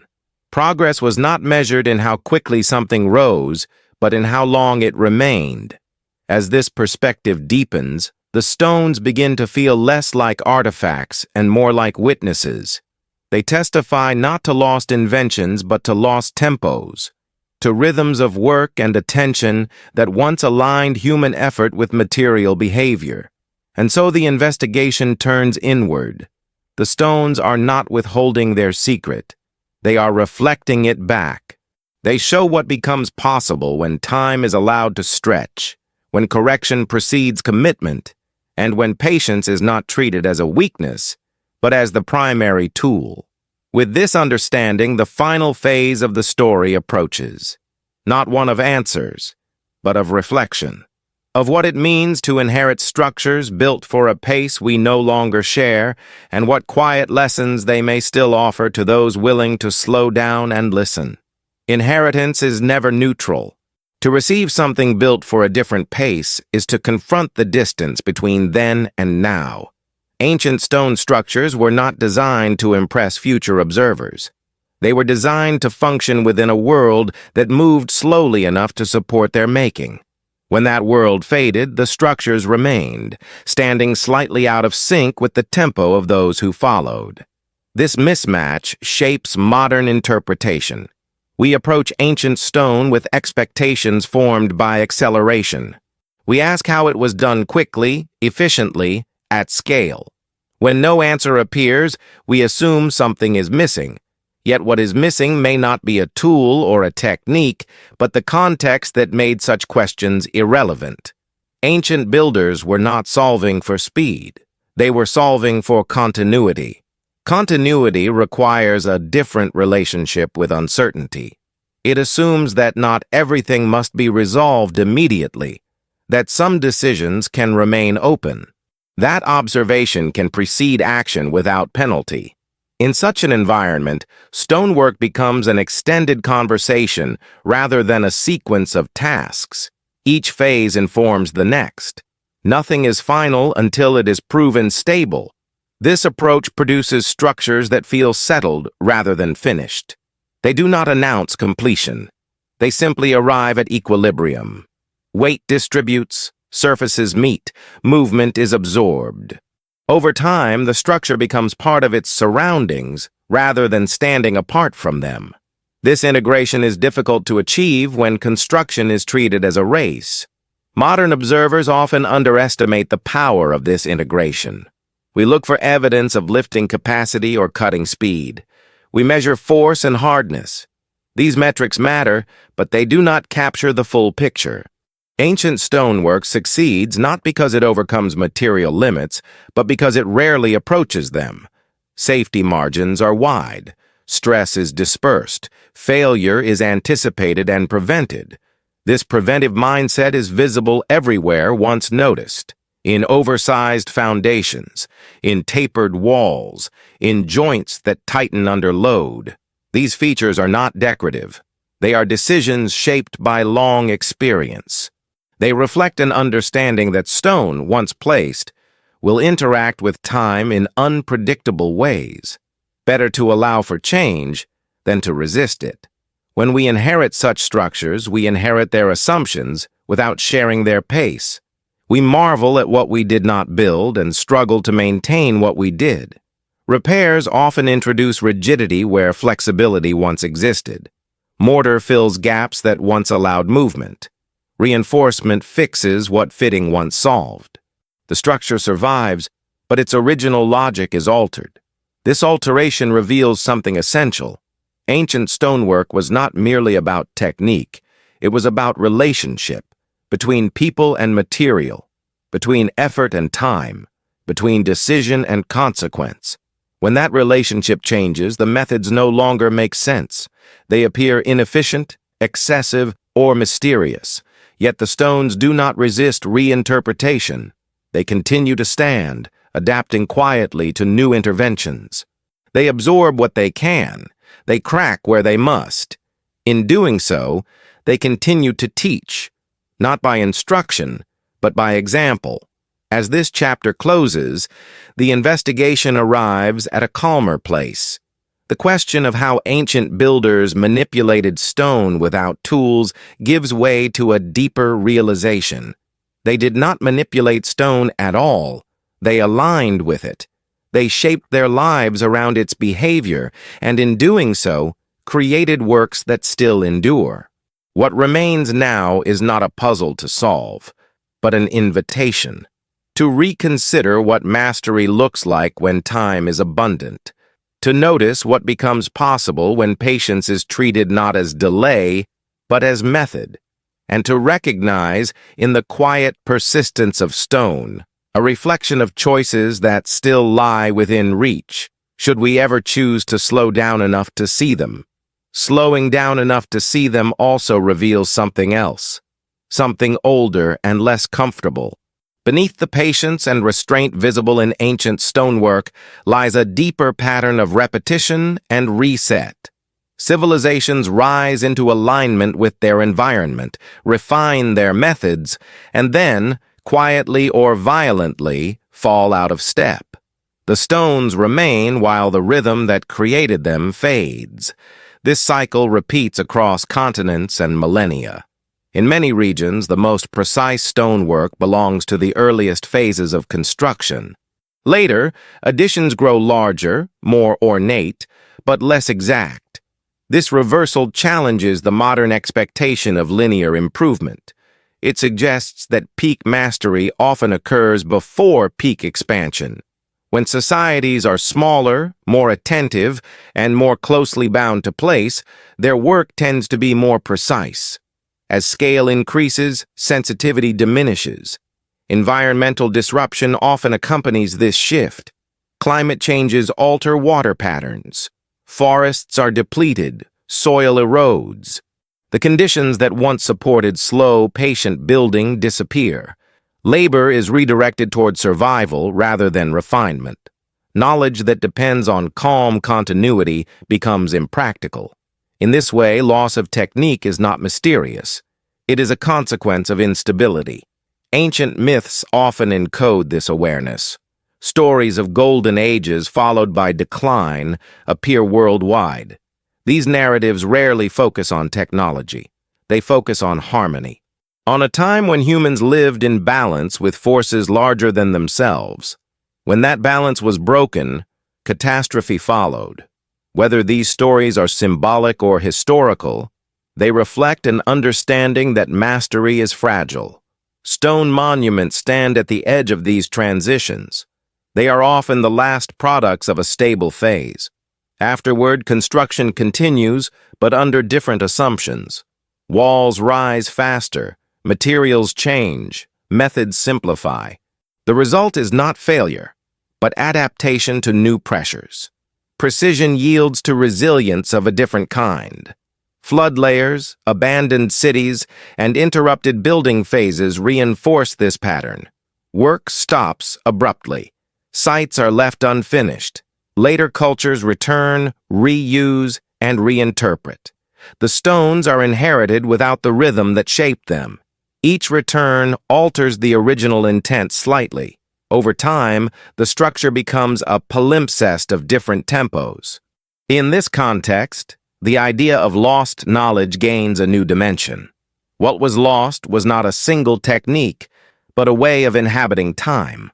When the tempo of life accelerated or destabilized, methods that required patience could no longer survive. The knowledge was not destroyed. It was rendered unusable. Stone, however, is indifferent to human tempo. It records only what touches it: pressure, movement, alignment. It does not care why a method was chosen, only that it was applied consistently. This indifference allows stone to outlast the cultures that shaped it. It becomes a marker of a moment when alignment was achieved, however briefly. As we move deeper into this cycle of rise and reset, the stones begin to feel less like achievements and more like thresholds. They mark transitions between worlds organized around different assumptions. To understand them fully requires looking not only at how they were built, but at what followed, at the disruptions that ended the patience they required. And so the narrative turns toward upheaval, toward moments when continuity broke, rhythms fractured, and the long conversations between people and stone were interrupted, not by lack of skill, but by forces that reshaped time itself. Upheaval rarely announces itself clearly at first. It begins as irregularity. Seasons arrive late. Rains fail or come too hard. Rivers change course. Small disruptions accumulate until the rhythms that once guided work no longer align. For societies built on patience, this misalignment is destabilizing. Methods that depend on predictability lose their footing. Time becomes uncertain. Waiting becomes risky. Archaeological layers record these moments quietly. A foundation begun but never completed. A quarry abandoned mid-extraction. Tools left where they fell. These are not signs of sudden disappearance, but of interruption. Work stopped because conditions no longer allowed it to continue as intended. The decision to pause became permanent. In some regions, environmental stress forced rapid adaptation. Populations moved, trade routes shifted. Labor that once supported long-term projects was redirected toward immediate survival. Stone construction did not vanish, but its nature changed. Smaller blocks replaced massive ones. Mortar compensated for reduced fitting. Speed replaced deliberation. The goal was shelter and defense, not endurance across centuries. These changes are visible in the stones themselves. Earlier layers show careful selection and placement. Later layers show reuse. Stones are pulled from older structures and reset into new walls with less concern for fit. This recycling reflects urgency. When time is scarce, reworking existing material is faster than beginning again. Precision becomes secondary. Myth and memory preserve echoes of these transitions. Stories speak of floods, fires, and long winters. Whether literal or symbolic, they capture a sense of rupture, a before and an after, a time when things were done one way and a time when that way no longer worked.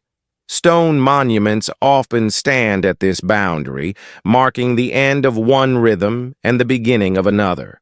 In some traditions, these ruptures are framed as resets. The world begins again with less knowledge than before. Skills must be rediscovered. Foundations are rebuilt on the remains of older ones. Each cycle carries fragments forward, but never the whole. Over time, the accumulated loss becomes visible. This cyclical view contrasts with modern narratives of progress. It suggests that mastery is not permanently secured. It must be continually supported by conditions that allow it to exist. When those conditions fail, mastery recedes, regardless of intelligence or effort. Stone endures, but the way of working it does not. Seen this way, ancient stonework becomes a marker of equilibrium rather than dominance. It appears where human activity briefly matched environmental stability. When that balance tipped, the methods dissolved. The monuments remained as quiet evidence of what was possible under different circumstances. As we trace these cycles across cultures, a pattern emerges. The most refined stonework often precedes periods of upheaval. It is as if the final expression of patience occurs just before patience becomes untenable. The stones do not cause the change, they witness it. Understanding this reframes the question once again. The mystery is not why such knowledge was lost, but why it appears repeatedly before disruption. Perhaps refinement is the natural outcome of stability. And perhaps instability, once introduced, makes such refinement impossible. With this perspective, the stones no longer feel like relics of forgotten genius. They feel like records of alignment achieved briefly, then released. And as the cycle continues, they stand as reminders of what emerges when time, environment, and attention move together, and what fades when they fall apart. When attention turns to what follows upheaval, the landscape changes again. New settlements rise among the remnants of older ones. Stones are repurposed, foundations overlapped, alignments partially preserved and partially forgotten. This layering creates continuity without comprehension. The presence of earlier stonework influences later building choices, even when the reasons for those choices are no longer understood. In many places, the largest stones are the oldest. Later builders avoid moving them, not out of reverence alone, but because the means and patience to do so no longer exist. Instead, they build around them. The ancient blocks become anchors in a new world, fixing space while meaning shifts. Over time, these stones acquire mythic significance. Their origin becomes attributed to ancestors, heroes, or divine forces. Practical memory transforms into story. This transformation is not deception, it is adaptation. When technical knowledge fades, narrative steps in to preserve importance. The stone remains significant even if its method is forgotten. Myth ensures continuity of respect. In this way, cultural memory substitutes for procedural memory. The structure survives, though its language changes. Archaeological evidence supports this pattern. Many sacred sites show continuous use across millennia, even as construction techniques evolve. Later builders rarely dismantle earlier core structures. They extend, modify, and reinterpret them. The original stonework sets constraints that shape everything that follows. Even when misunderstood, its presence directs action. This persistence suggests that ancient stonework achieved more than physical stability. It established authority. A well-placed structure commands attention long after its builders are gone. It defines space, it shapes movement, it influences settlement patterns. In this sense, stone is not passive. It participates in history. The loss of method does not erase this participation. It changes its form. The stone becomes an object of interpretation rather than a product of practice. Scholars measure it. Myths surround it. Visitors wonder at it. Yet its original function may have been far simpler: to hold weight, to mark time, to remain. This gap between original intent and later meaning widens with each generation. What was once ordinary becomes extraordinary by contrast. What was once routine becomes miraculous. The longer the interruption lasts, the greater the distance grows. Eventually, the stone feels out of place in the present, belonging to a time that no longer exists. Yet the material does not change. It continues to respond to gravity, weather, and stress in the same way it always has. Its behavior remains predictable, even when its story does not.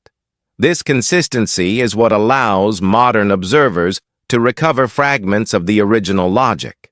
Through careful study, patterns re-emerge. Fit, alignment, balance. The stone still speaks in its own language.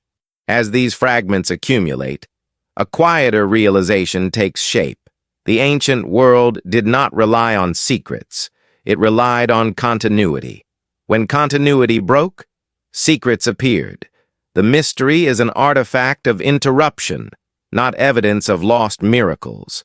Recognizing this does not dissolve wonder, it relocates it. The extraordinary achievement is not that ancient builders moved stone without tools, but that they sustained the conditions necessary to do so patiently, repeatedly, and well. When those conditions vanished, the ability vanished with them.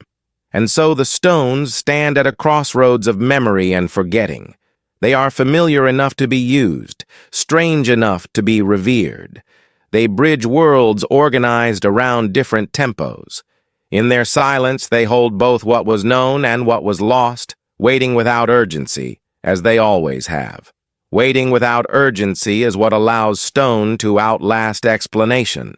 As generations pass, interpretation thickens around what no longer fits lived experience. Each culture that inherits ancient stone brings its own assumptions, projecting meaning onto surfaces shaped by a different rhythm. The stone does not resist these projections. It absorbs them, becoming a vessel for layered memory. Over time, this layering obscures origin. Practical decisions harden into symbols. Alignments once chosen for light or water become celestial mysteries. Structural solutions become sacred geometry. What began as careful attention to material becomes attributed to hidden knowledge or external intervention. The more distant the original context grows, the more elaborate the explanations become. This process is not deception. It is the mind attempting to bridge a gap.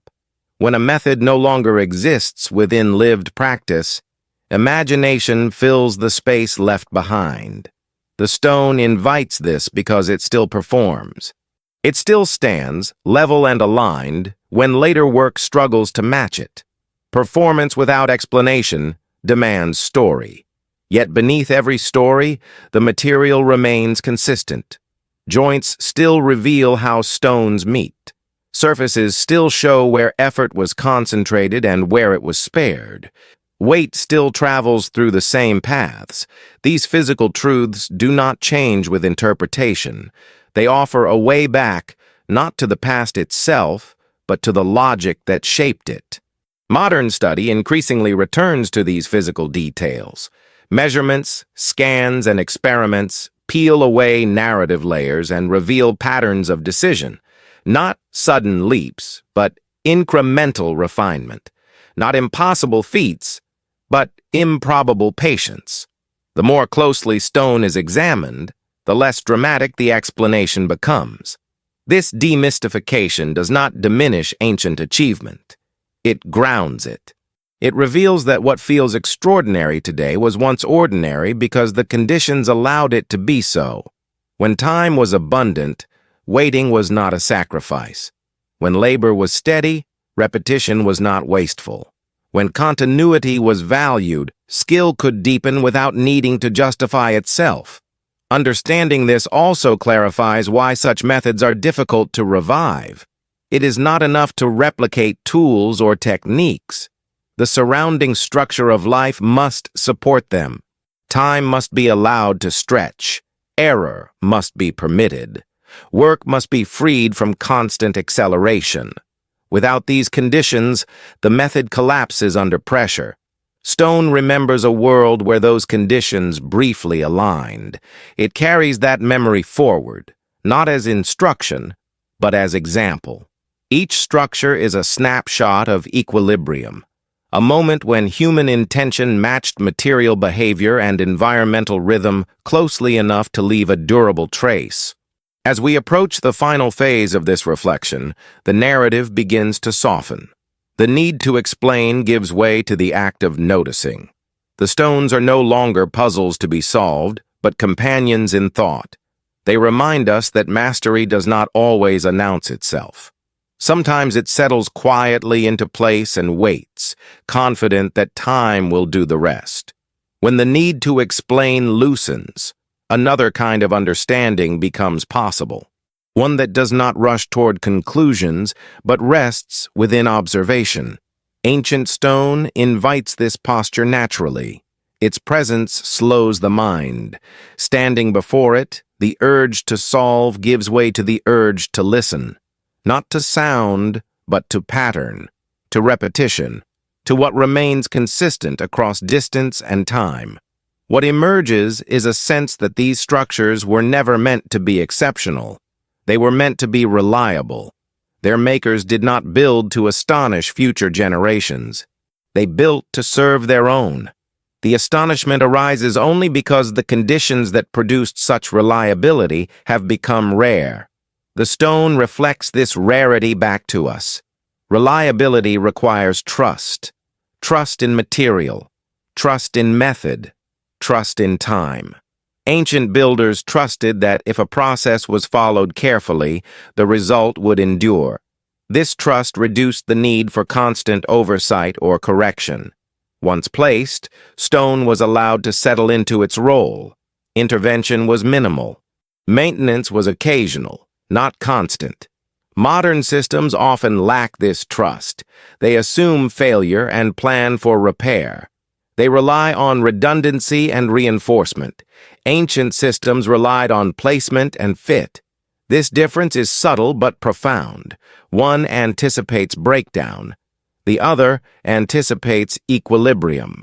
Both approaches work, but they shape very different relationships with material. The equilibrium achieved in ancient stonework is not static. It is dynamic stability. Stones move imperceptibly. Loads redistribute. Surfaces wear. Yet the whole remains coherent. This kind of stability cannot be forced. It emerges when stress is allowed to flow rather than accumulate. Ancient builders appear to have understood this intuitively. This intuition extended beyond construction. It reflected a worldview in which change was expected and accommodated rather than resisted. Buildings were not frozen moments. They were participants in ongoing cycles. Weathering was not failure. It was evidence of survival. Repair was part of life, not a sign of defect. Such perspectives are difficult to recover through analysis alone. They require a shift in how value is assigned. Speed loses its primacy. Completion loses its urgency. Endurance becomes the measure. Stone embodies this measure quietly, without commentary. As these realizations settle, the question of tools fades further into the background. Tools were never the limiting factor. Attention was. Time was. Continuity was. When these were present, simple implements sufficed. When they were absent, even advanced tools could not replicate the results. This does not imply that the past was superior. It implies that it was different. Its constraints shaped its solutions. Our constraints shape ours. The stone stands between these worlds, bearing witness to both. It does not judge. It endures.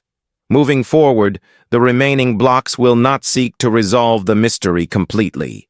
They will instead allow space for reflection, for the recognition that some knowledge does not vanish, but waits, embedded in material, until conditions allow it to be seen again. In this waiting, stone remains faithful to its role, holding form while meaning shifts around it. Waiting, in this sense, is not passive. It is a form of continuity that survives without effort. Stone does not preserve knowledge deliberately, yet it becomes its vessel simply by remaining. While languages change and customs dissolve, the material keeps its shape.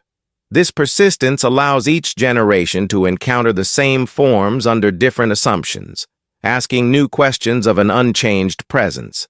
These repeated encounters reveal as much about the observer as about the stone. When a society values speed, the stone appears impossibly slow to produce. When power is prized, the stone seems to defy strength. When novelty dominates, the stone feels archaic and resistant. Yet when patience returns, even briefly, the stone begins to feel familiar again. Its logic becomes legible. This legibility does not arrive as sudden insight. It accumulates through exposure, through walking the length of a wall and noticing how joints shift subtly, through seeing how corners are reinforced without excess, through observing where effort stops because no more is needed. These details reveal intention more clearly than any legend. Modern technology has begun to confirm what attentive observation already suggested. Precise measurements show surfaces flatter than expected, alignments tighter than assumed, stress patterns that distribute load efficiently. None of this requires invoking lost machinery. It requires acknowledging that accuracy can emerge from repetition guided by judgment rather than force.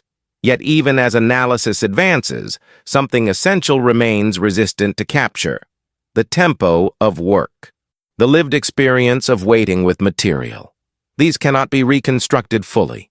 They depend on a relationship with time that no longer dominates daily life. This absence keeps a portion of the ancient method beyond reach, not because it is secret, but because it is incompatible with prevailing rhythms. This incompatibility shapes how the past is framed. We speak of ancient achievement as if it were a separate category, detached from ordinary human capacity. In doing so, we distance ourselves from it. The stone becomes a monument to what others could do, not a reminder of what humans can do under different conditions. Yet the material resists this separation. Its methods remain physically possible. Abrasion still works, leverage still lifts, gravity still assists, water still finds level. Nothing essential has changed. Only the willingness to organize time around these processes has diminished. This realization softens the boundary between ancient and modern. The gap is not one of ability, but of choice. When attention is fragmented and time compressed, certain outcomes become improbable. When attention is sustained and time allowed to stretch, they re-emerge naturally. Stone stands as proof of this principle. It does not argue for a return to the past. It simply demonstrates what emerges when patience governs action. Its presence invites reflection rather than imitation. It asks what might become possible if even a fraction of that patience were restored. As the narrative approaches its final movements, the stone recedes slightly from the foreground. What remains is the question it leaves behind. Not how it was shaped, but what kind of world allowed such shaping to feel ordinary, and whether that world is entirely gone or merely waiting, like the stone itself, for conditions to align once more. That question lingers because it does not belong solely to the past. It presses gently against the present, asking what conditions still exist beneath modern urgency. Even now, moments of patience appear. Crafts that resist acceleration survive at the margins. In these spaces, time stretches again, and familiar patterns re-emerge. Materials respond, judgment sharpens, progress slows, but coherence increases. Ancient stonework suggests that such moments were once central rather than peripheral. The pace of life made room for them. Work unfolded in harmony with natural limits rather than in defiance of them. This harmony did not require philosophical agreement. It emerged from necessity. When energy was finite and tools were simple, attention became the most reliable resource. The disappearance of this centrality did not require catastrophe alone. It followed accumulation. Small efficiencies introduced to save time gradually reshaped expectation. Each improvement reduced the need to wait. Over generations, waiting itself became suspect. What once felt natural began to feel wasteful. The skills that depended on it thinned accordingly. Stone monuments freeze a moment before that thinning completes. They represent a plateau of refinement reached under conditions that could not be sustained indefinitely. This is why similar achievements appear sporadically rather than continuously across history. They arise when stability, labor, and time briefly align. When any one of these falters, the window closes. Understanding this reframes ancient achievement as contextual rather than anomalous. The builders were not exceptional individuals operating beyond human norms. They were participants in systems that allowed ordinary attention to accumulate extraordinary results. When the system changed, the results changed with it. This perspective also clarifies why revival attempts often feel incomplete. Modern experiments can replicate isolated steps, but they struggle to reproduce flow. The continuity of effort, the shared intuition, the unhurried correction. These qualities do not emerge from demonstration. They require lived commitment. Without it, technique becomes performance rather than practice. Stone does not preserve this flow, but it hints at it, in the smoothness of contact surfaces, in the absence of excess, in the quiet confidence of placement. These features suggest a process that did not need to prove itself. It simply worked again and again, until its logic became invisible. As the narrative moves toward its final reflections, the emphasis shifts away from explanation entirely. What matters now is not how ancient builders achieved precision, but what that precision reveals about human capacity under different constraints. The stone does not belong to the past alone. It belongs to a spectrum of possibility that still exists, though rarely accessed. To stand before these structures is to encounter a different answer to the question of progress, one that measures success not by speed or scale, but by fit and endurance, one that treats time as a collaborator rather than an obstacle. In this answer, the stone is not impressive because it is heavy or old, but because it is settled. And in that settled presence, it offers a final lesson. That mastery may not require new tools or lost sciences. It may require only a reorientation toward patience, attention, and the willingness to let work unfold at the pace of material itself. Letting work unfold at the pace of material itself changes the meaning of completion. In the ancient world, completion was not a sharp boundary. A structure did not suddenly become finished. It reached a state of balance where no further intervention was necessary. The stone settled, the earth adjusted. The space began to function as intended. Completion was recognized through stability, not ceremony. This understanding softened the relationship between building and decay. Weathering was expected, minor movement was normal. A crack did not signal failure unless it grew. Attention returned only when imbalance appeared. This selective care reduced constant interference. The structure was trusted to hold itself together.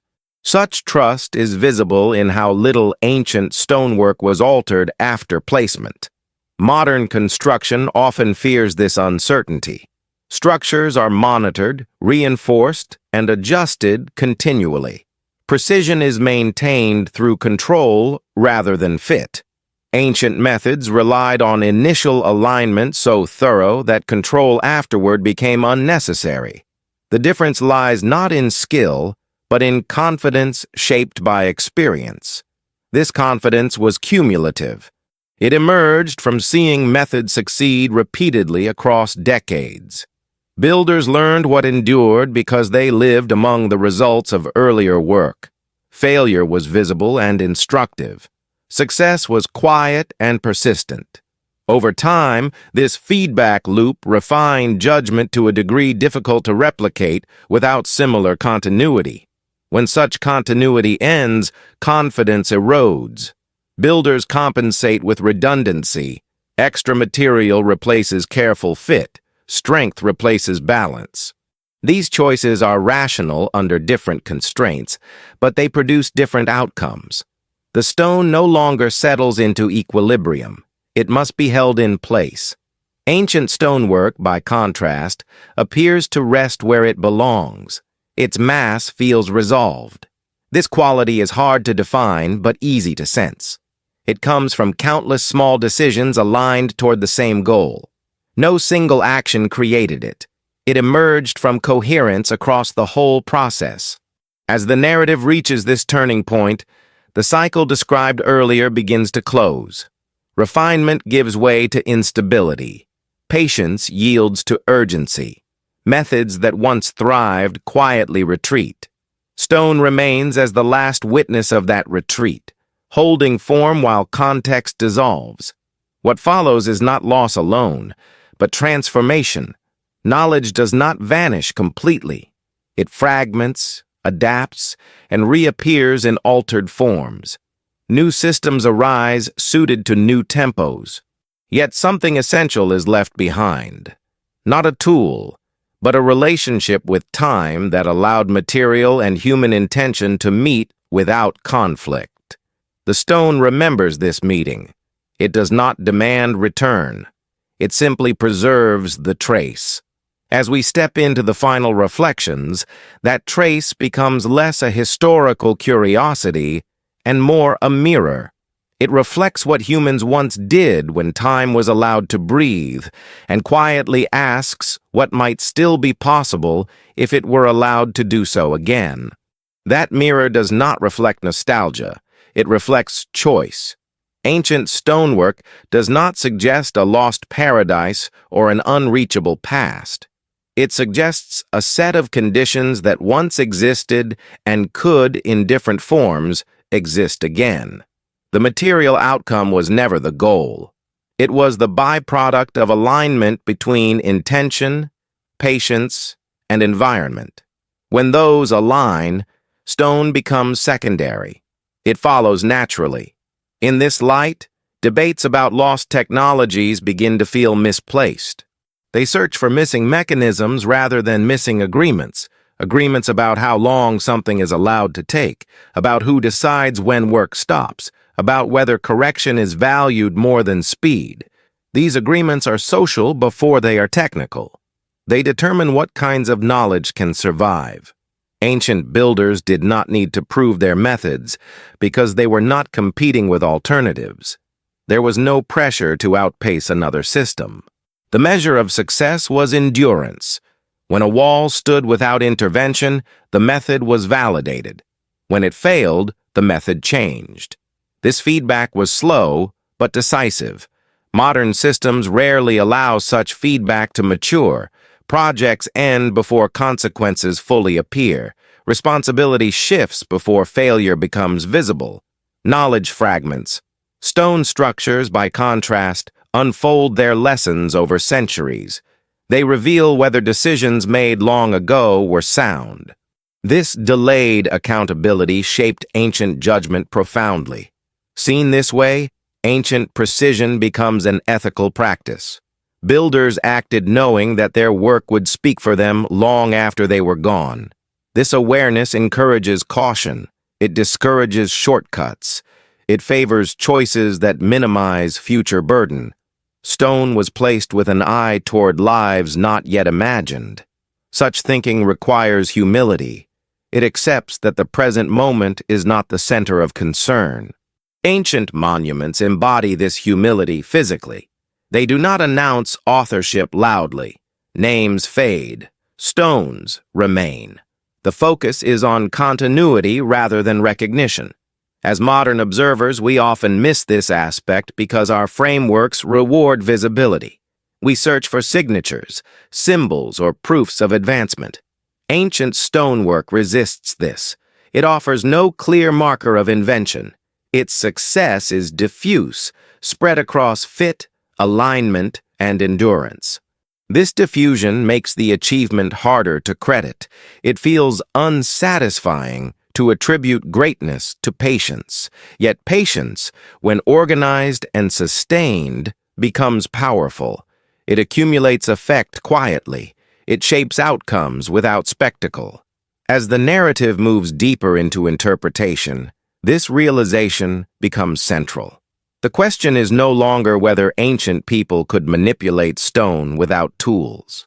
It is whether modern societies can recognize forms of mastery that do not advertise themselves, whether value can be assigned to what endures rather than what accelerates. The stone does not insist on an answer. It waits, as it always has, but in its waiting, it continues to offer evidence. Evidence that when human systems slow enough to listen, material responds generously, and that what we call mystery may simply be the result of forgetting how to wait. Forgetting how to wait reshapes not only what we build, but how we explain what we inherit. When patience no longer feels viable, the past must be reimagined in terms that fit present expectations. Ancient stonework becomes a problem to solve rather than a process to understand. The question shifts from what conditions made this possible to what extraordinary intervention must have occurred. Mystery replaces context. This shift is subtle but powerful. It encourages explanations that leap over the ordinary accumulation of effort. Stories of hidden technologies or sudden breakthroughs feel more satisfying than accounts of decades spent refining judgment. They restore a sense of drama that slow work lacks, yet they also distance us from the builders themselves, placing their achievements outside human reach. The stone resists this distancing. Its surfaces show hesitation, its joints show adjustment, its irregularities show correction. These are not the marks of machines operating at full efficiency. They are the traces of people responding to material feedback in real time. Each small imperfection is evidence of presence, not failure. When modern analysis focuses only on precision, it risks overlooking this humanity. Flatness and alignment are measured, but the process that produced them is abstracted away. What remains is a performance without rehearsal. The stone becomes an object of admiration rather than a record of labor. Reintroducing labor into the story does not diminish wonder. It deepens it. To imagine hands returning to the same surface day after day, removing almost nothing each time, requires a different sense of scale. Progress measured in millimeters over months demands commitment that few modern systems encourage. Yet this commitment leaves a distinct signature. The stone feels calm because it was never rushed. This calmness also explains why ancient stonework often blends seamlessly into its surroundings. It does not dominate the landscape. It settles into it. Edges soften over time. Lines follow contours. The structure appears inevitable rather than imposed. This effect cannot be achieved quickly. It emerges when placement respects context. Such respect extends beyond the physical. It reflects an understanding that work exists within a web of consequences. Choices made now will shape experiences long after the maker is gone. Ancient builders appear to have internalized this truth. Their restraint was not hesitation, it was responsibility.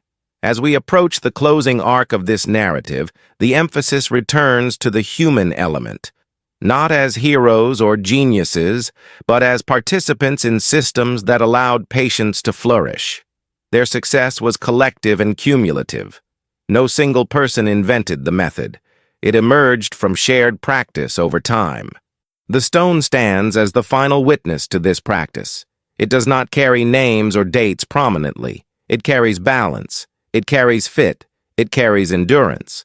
These qualities are easy to overlook in a culture oriented toward novelty, but they are unmistakable once noticed. And so, the investigation comes full circle.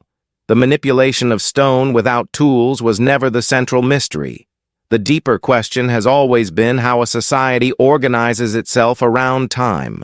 When time is allowed to expand, mastery becomes ordinary. When it is compressed, even simple tasks become difficult. The stone remembers this difference. It holds it silently, offering no conclusions, only continuity. Continuity is the final measure the stone offers. It does not celebrate beginnings or endings. It simply persists. In doing so, it reframes what success looks like across long spans of time. A structure that remains stable for centuries does not need to explain itself. Its continued presence is its justification. Ancient builders appear to have understood this intuitively. They worked toward a condition that would no longer require them. This perspective alters how effort is valued. The most successful work is the least visible over time. Repairs are minimal. Interventions are rare. The structure fades into the background of daily life, becoming part of the landscape rather than a focal point. This invisibility is not neglect. It is the result of decisions made carefully enough that attention is no longer demanded. Modern systems often invert this relationship. They require constant oversight. Sensors monitor stress. Maintenance schedules anticipate failure. Visibility replaces trust. Ancient stonework relied on placement so precise that monitoring was unnecessary. Once equilibrium was reached, the structure was allowed to exist without supervision. This difference reflects contrasting assumptions about control. Ancient builders did not assume they could manage every variable. Instead, they sought to minimize vulnerability by aligning with forces they could not control. Gravity, weather, and time were treated as collaborators rather than adversaries. The result was resilience achieved through accommodation. Accommodation requires humility. It accepts that human intention is only one factor among many. Stone responds to laws older than any culture. By respecting those laws, ancient builders reduced the need for intervention. They did not attempt to override material behavior. They anticipated it. This anticipation is visible in choices that seem conservative by modern standards. Extra thickness, redundant support, gradual transitions. These features appear inefficient when judged by short-term metrics. Over centuries, they reveal their logic. They absorb uncertainty. They allow small failures without cascading collapse. As this logic becomes clear, the stone ceases to feel mysterious. It feels reasonable. Its achievements no longer demand extraordinary explanations. They demand recognition of a different calculus of value, one that prioritizes long-term stability over immediate efficiency. The challenge in accepting this lies not in evidence but in implication. If ancient mastery emerged from patience and restraint, then its absence today is not due to lost capability, but to chosen priorities. This realization is uncomfortable. It suggests that what we admire may be beyond reach, not because it is impossible, but because it is inconvenient. The stone does not press this conclusion. It simply stands as proof that another balance once existed. It offers no prescription for return. It leaves interpretation open. Yet its continued presence quietly undermines narratives that equate progress with speed alone. As the narrative moves toward its final reflections, the stone recedes once more into stillness. What remains is not an answer, but a question carried forward. What kinds of structures, physical or otherwise, might endure if time were once again treated as an ally? And what quiet forms of mastery might re-emerge if patience were allowed to guide effort, even briefly, in a world that has largely forgotten how to wait? If patience were allowed to guide effort again, even briefly, the shift would be felt first in perception rather than outcome. Work would slow enough for feedback to reappear. Decisions would regain weight. Materials would stop being abstract resources and return to being specific, responsive substances. Stone would no longer be a problem to solve, but a condition to understand. Ancient builders lived inside this understanding. Their methods did not begin with solutions. They began with listening. The first act was not cutting, lifting, or placing, but observing. How the stone fractured, how it weathered, how it rested within the land. Only after this observation did action begin, and even then, it proceeded cautiously. This caution was not fear. It was confidence, grounded in experience. Knowing that correction was possible only before commitment, builders invested attention early. Once stone was placed, it was meant to remain. This finality sharpened judgment. Each decision carried consequence. Such weight discourages haste. Modern systems often dilute consequence. When correction is always possible later, initial care becomes optional. This flexibility has advantages, but it also weakens attentiveness. Ancient stonework reflects the opposite condition. Correction was difficult, therefore attention was intense. The result is a material clarity that still feels deliberate. That deliberateness is visible in transitions. Corners soften. Edges meet without forcing alignment. The structure does not fight the terrain. It settles into it. These choices reveal an acceptance of limits. Builders did not attempt to erase irregularity. They integrated it. Stone was shaped to fit context, not to impose uniformity. Such integration requires time not just for labor, but for thinking. Decisions were revisited, alternatives considered. Work paused when uncertainty appeared. This pause is one of the least visible but most important tools of ancient construction. It leaves no mark, yet it shapes everything that follows. When time is compressed, pauses disappear. Momentum replaces judgment. Ancient stonework preserves evidence of pauses everywhere, in abandoned quarries, in partially shaped blocks, in adjustments that stop just short of excess. These traces suggest that stopping was as important as acting. As the narrative nears its end, this insight becomes central. The ancient world did not manipulate stone through secret means. It manipulated time. By stretching it, distributing it, and respecting it, builders allowed simple forces to accumulate powerful effects. The stone reflects this manipulation not through spectacle, but through stability. What remains, then, is not a technique to recover, but an orientation to reconsider. Stone stands as a reminder that some achievements emerge only when effort is allowed to proceed slowly enough to become precise. And that in a world increasingly defined by acceleration, the quiet discipline of waiting may be the rarest tool of all. The rarity of waiting in the modern world gives ancient stone an almost unfamiliar gravity.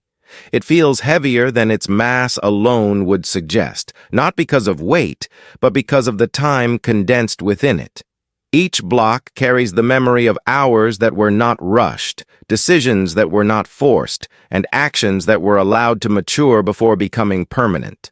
This density of time is what makes the stone feel settled, as if it has already resolved questions we have not yet learned to ask.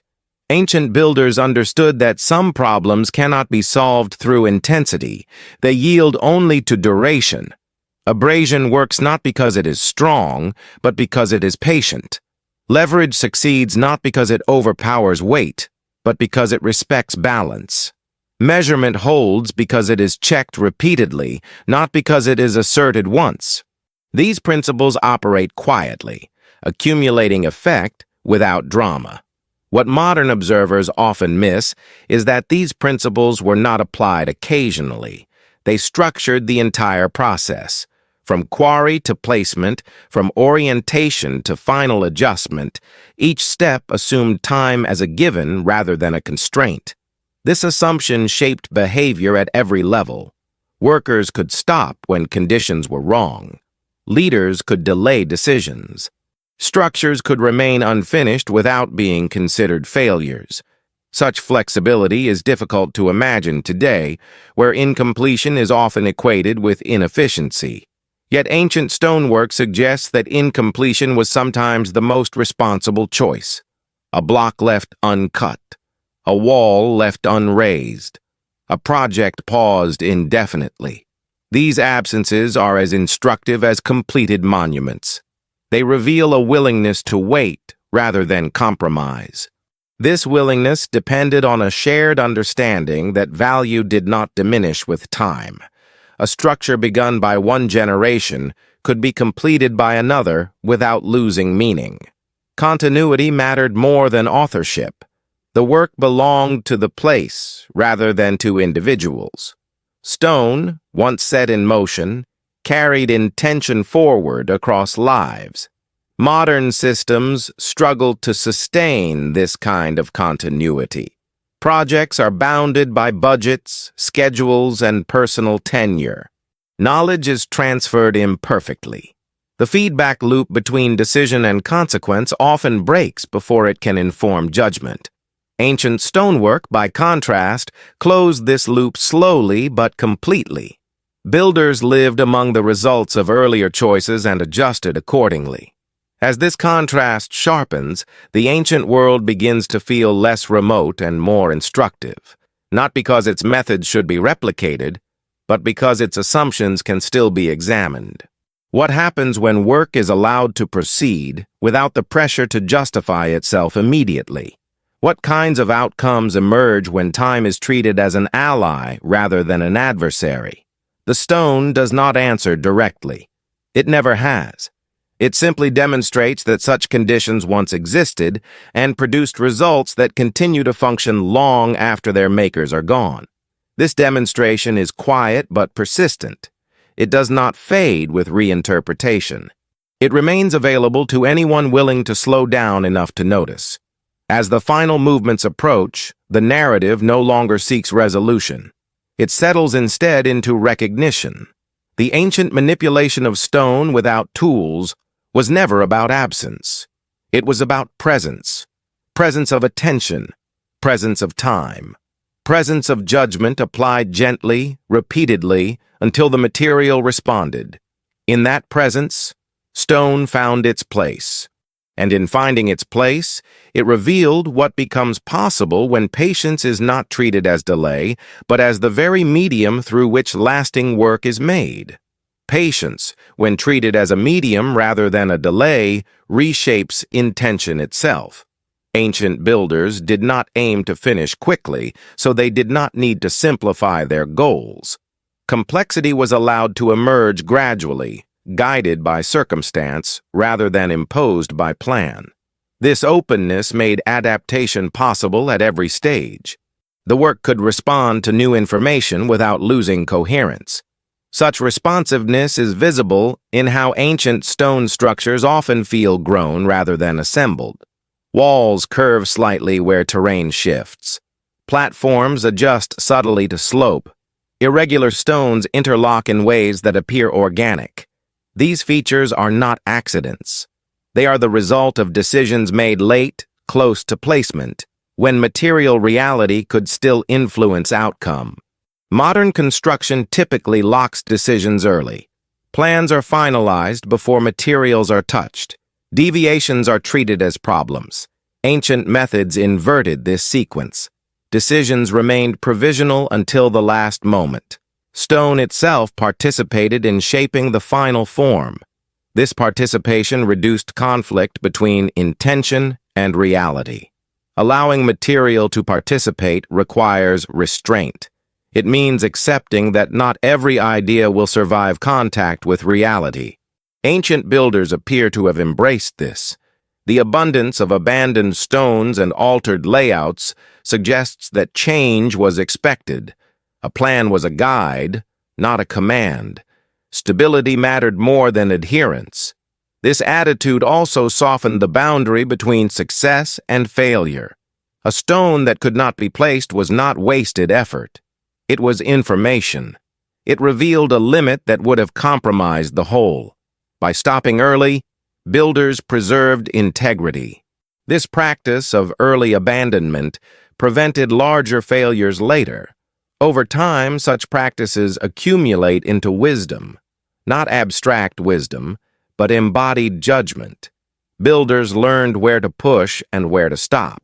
They learned which stones invited effort and which resisted it.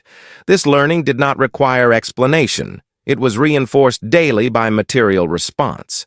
The disappearance of this wisdom left a gap that modern analysis struggles to fill. We can measure outcomes precisely, yet still miss the decision-making process that produced them. We see the result without the hesitation that shaped it. This absence encourages speculation where patience once sufficed. As the narrative approaches its conclusion, this absence becomes less troubling. It no longer demands recovery. It invites reflection. Ancient stonework does not need to be fully explained to be understood in principle. Its lesson is simple, though not easy to accept. Mastery does not always arise from doing more. Sometimes it emerges from doing less, more carefully. In this light, the ancient manipulation of stone appears less as an achievement to be replicated and more as a condition to be recognized. A moment when human attention aligned so closely with material behavior that the distinction between tool and intention blurred. Stone was shaped not by domination, but by dialogue. This dialogue has not ended. It has merely become quieter. The stones still speak through their stability, their fit, and their endurance. They continue to suggest that when time is allowed to slow and judgment is allowed to guide effort, even the hardest materials can be worked gently into forms that last far beyond their makers. With this understanding, the narrative begins its final descent, not toward answers, but toward stillness, toward a space where explanation gives way to acknowledgement, and where the presence of stone is allowed to be what it has always been. A record of patience made solid, waiting without urgency, complete without declaration. That stillness is not empty. It is full of accumulated choice. Ancient stone holds the weight of decisions that were never rushed, moments where action paused until clarity arrived. In this quiet, one can sense how much of the work happened before anything visible changed. The greatest effort was often internal, a discipline of restraint that left no mark except correctness. This restraint shaped how ancient builders understood completion. They did not force closure. A structure was finished when it no longer demanded attention, when weight settled evenly, when joints held without strain, when the surrounding land accepted it. Completion was recognized through silence rather than ceremony. The absence of problems was the signal. Modern culture often struggles with this idea. We look for milestones, declarations, proof. Ancient stonework offers none of these. It offers persistence instead. Its success is measured by how little it calls attention to itself over time. This invisibility is not accidental. It is the outcome of careful alignment. Alignment, in this sense, extends beyond material. It includes human intention, environmental rhythm, and temporal patience. When these align, effort becomes efficient without appearing so. Nothing dramatic occurs. Progress feels slow, yet results accumulate steadily. Over years, this produces outcomes that feel effortless in retrospect. The stone preserves evidence of this alignment subtly. Load paths distribute evenly. Surfaces meet without tension. Weathering reveals no weak points demanding repair. These qualities do not announce achievement. They quietly demonstrate it. The longer the stone stands, the clearer the demonstration becomes. This clarity challenges modern assumptions about mastery. We tend to associate expertise with visible control. Ancient stonework suggests a different model. Mastery appears as absence of strain, as ease under pressure, as stability that does not require constant reinforcement. This kind of mastery is difficult to showcase, but easy to recognize once felt. As the narrative moves closer to its end, the stone recedes further into its role as witness. It does not demand interpretation. It does not insist on being understood. It remains, allowing each generation to approach it with new questions shaped by their own conditions. What changes is not the stone, but the observer. In times of urgency, the stone feels alien. In moments of patience, it feels familiar. This shift reveals something essential. The distance between ancient and modern is not fixed. It expands or contracts depending on how time is experienced.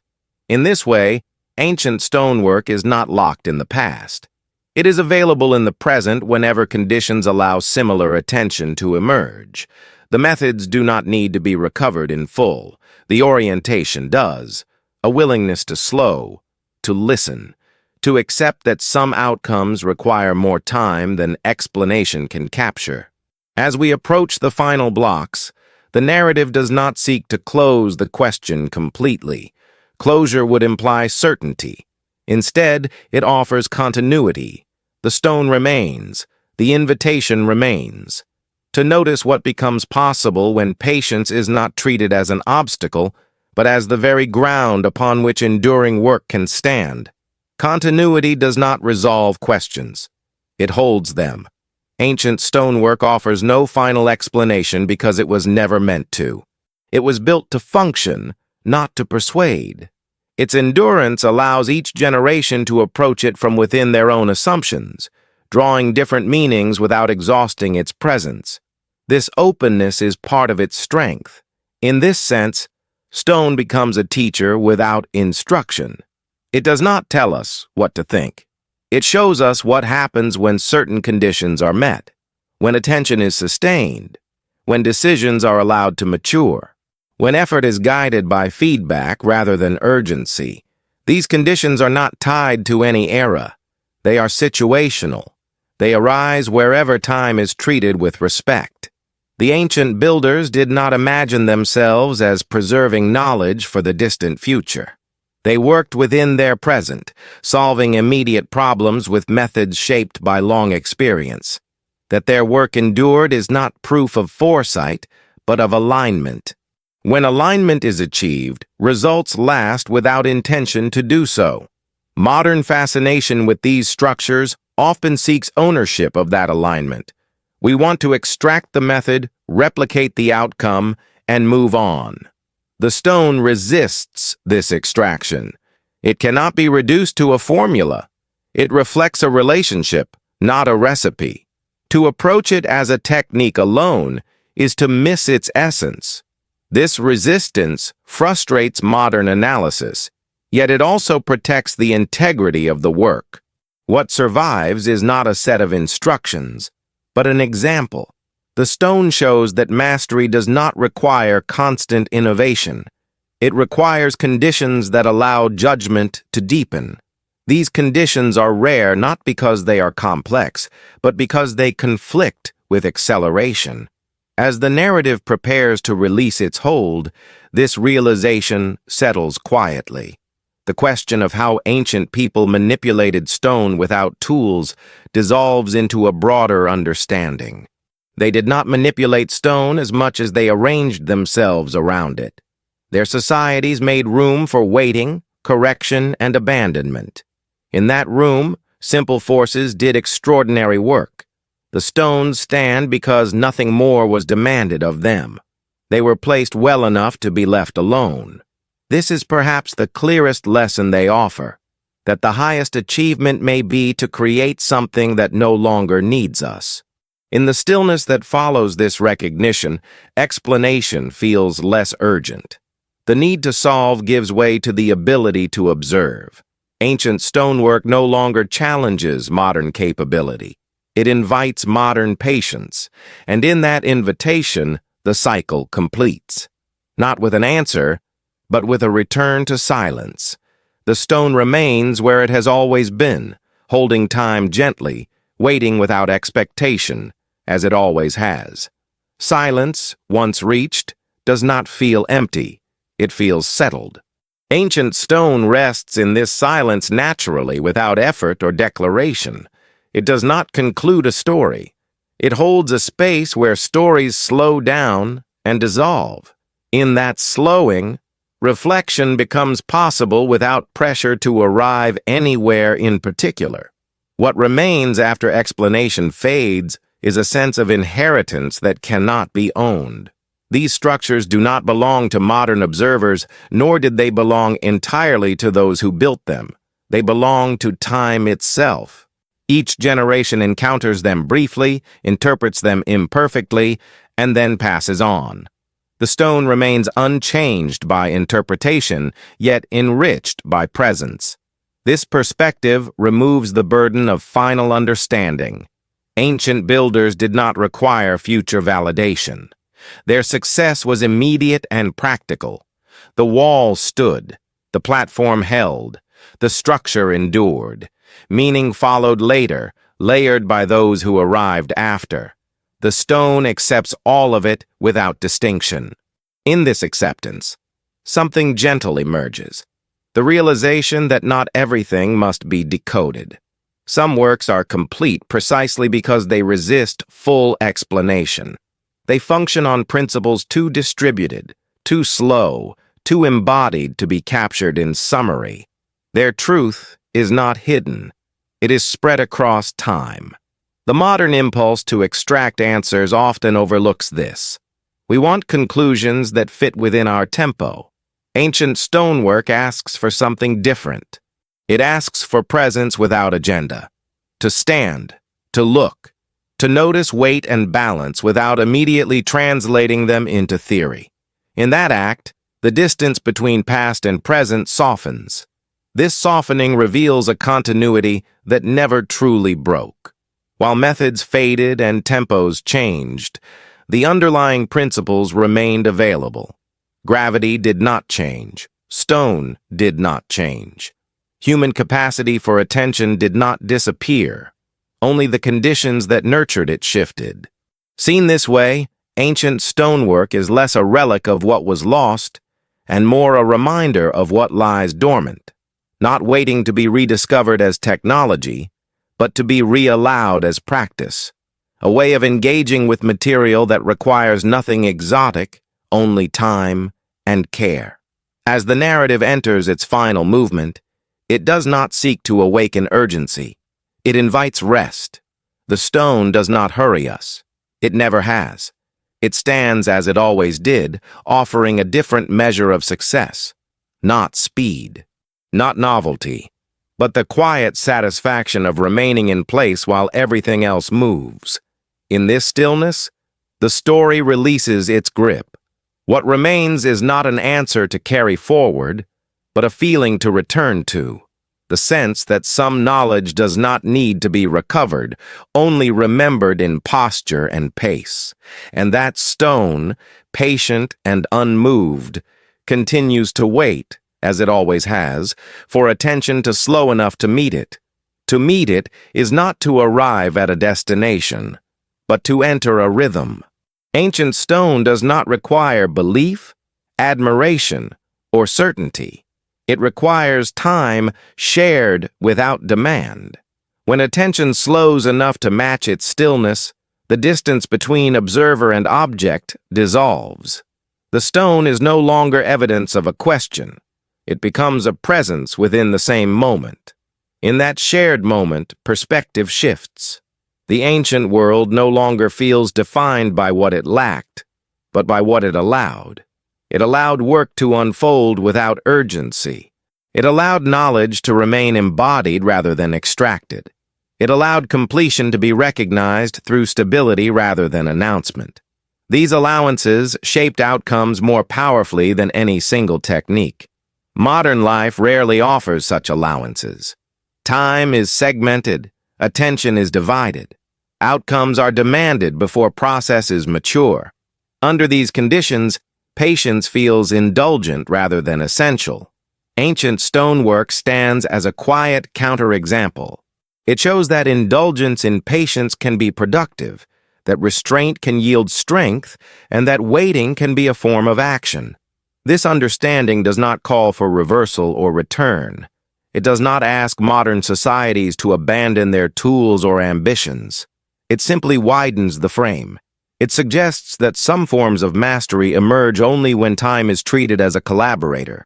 That without this collaboration, certain results will remain out of reach. Not because they are impossible, but because they are incompatible with haste. The stone makes this point without argument. Its edges soften, but its form holds. Seasons pass, cultures change, interpretations multiply. Through it all, the structure remains legible to gravity, weather, and touch. These are the only audiences it was ever built for. Everything else is incidental. As this realization settles, the earlier mystery loses its urgency. The question of how ancient builders worked stone without tools no longer demands resolution. The answer is not hidden in lost devices or forgotten formulas. It is dispersed across a way of living that valued duration over acceleration and fit over force. In this dispersal, no single fragment can be recovered fully, but the whole can still be sensed. In the weight of a block resting evenly, in the quiet confidence of a wall that needs no repair, in the absence of strain, these sensations carry meaning without explanation. As the narrative nears its close, there is no need to summarize. Summaries compress what was meant to remain open. The stone does not summarize itself. It continues. It waits. It allows time to pass without resistance. And perhaps that is its final gift. Not instruction, not revelation, but permission. Permission to slow, to let understanding arrive gradually, to accept that some truths are not reached by effort, but by staying long enough for them to become apparent on their own. Staying long enough is an unfamiliar discipline. It asks for presence without expectation, attention without urgency.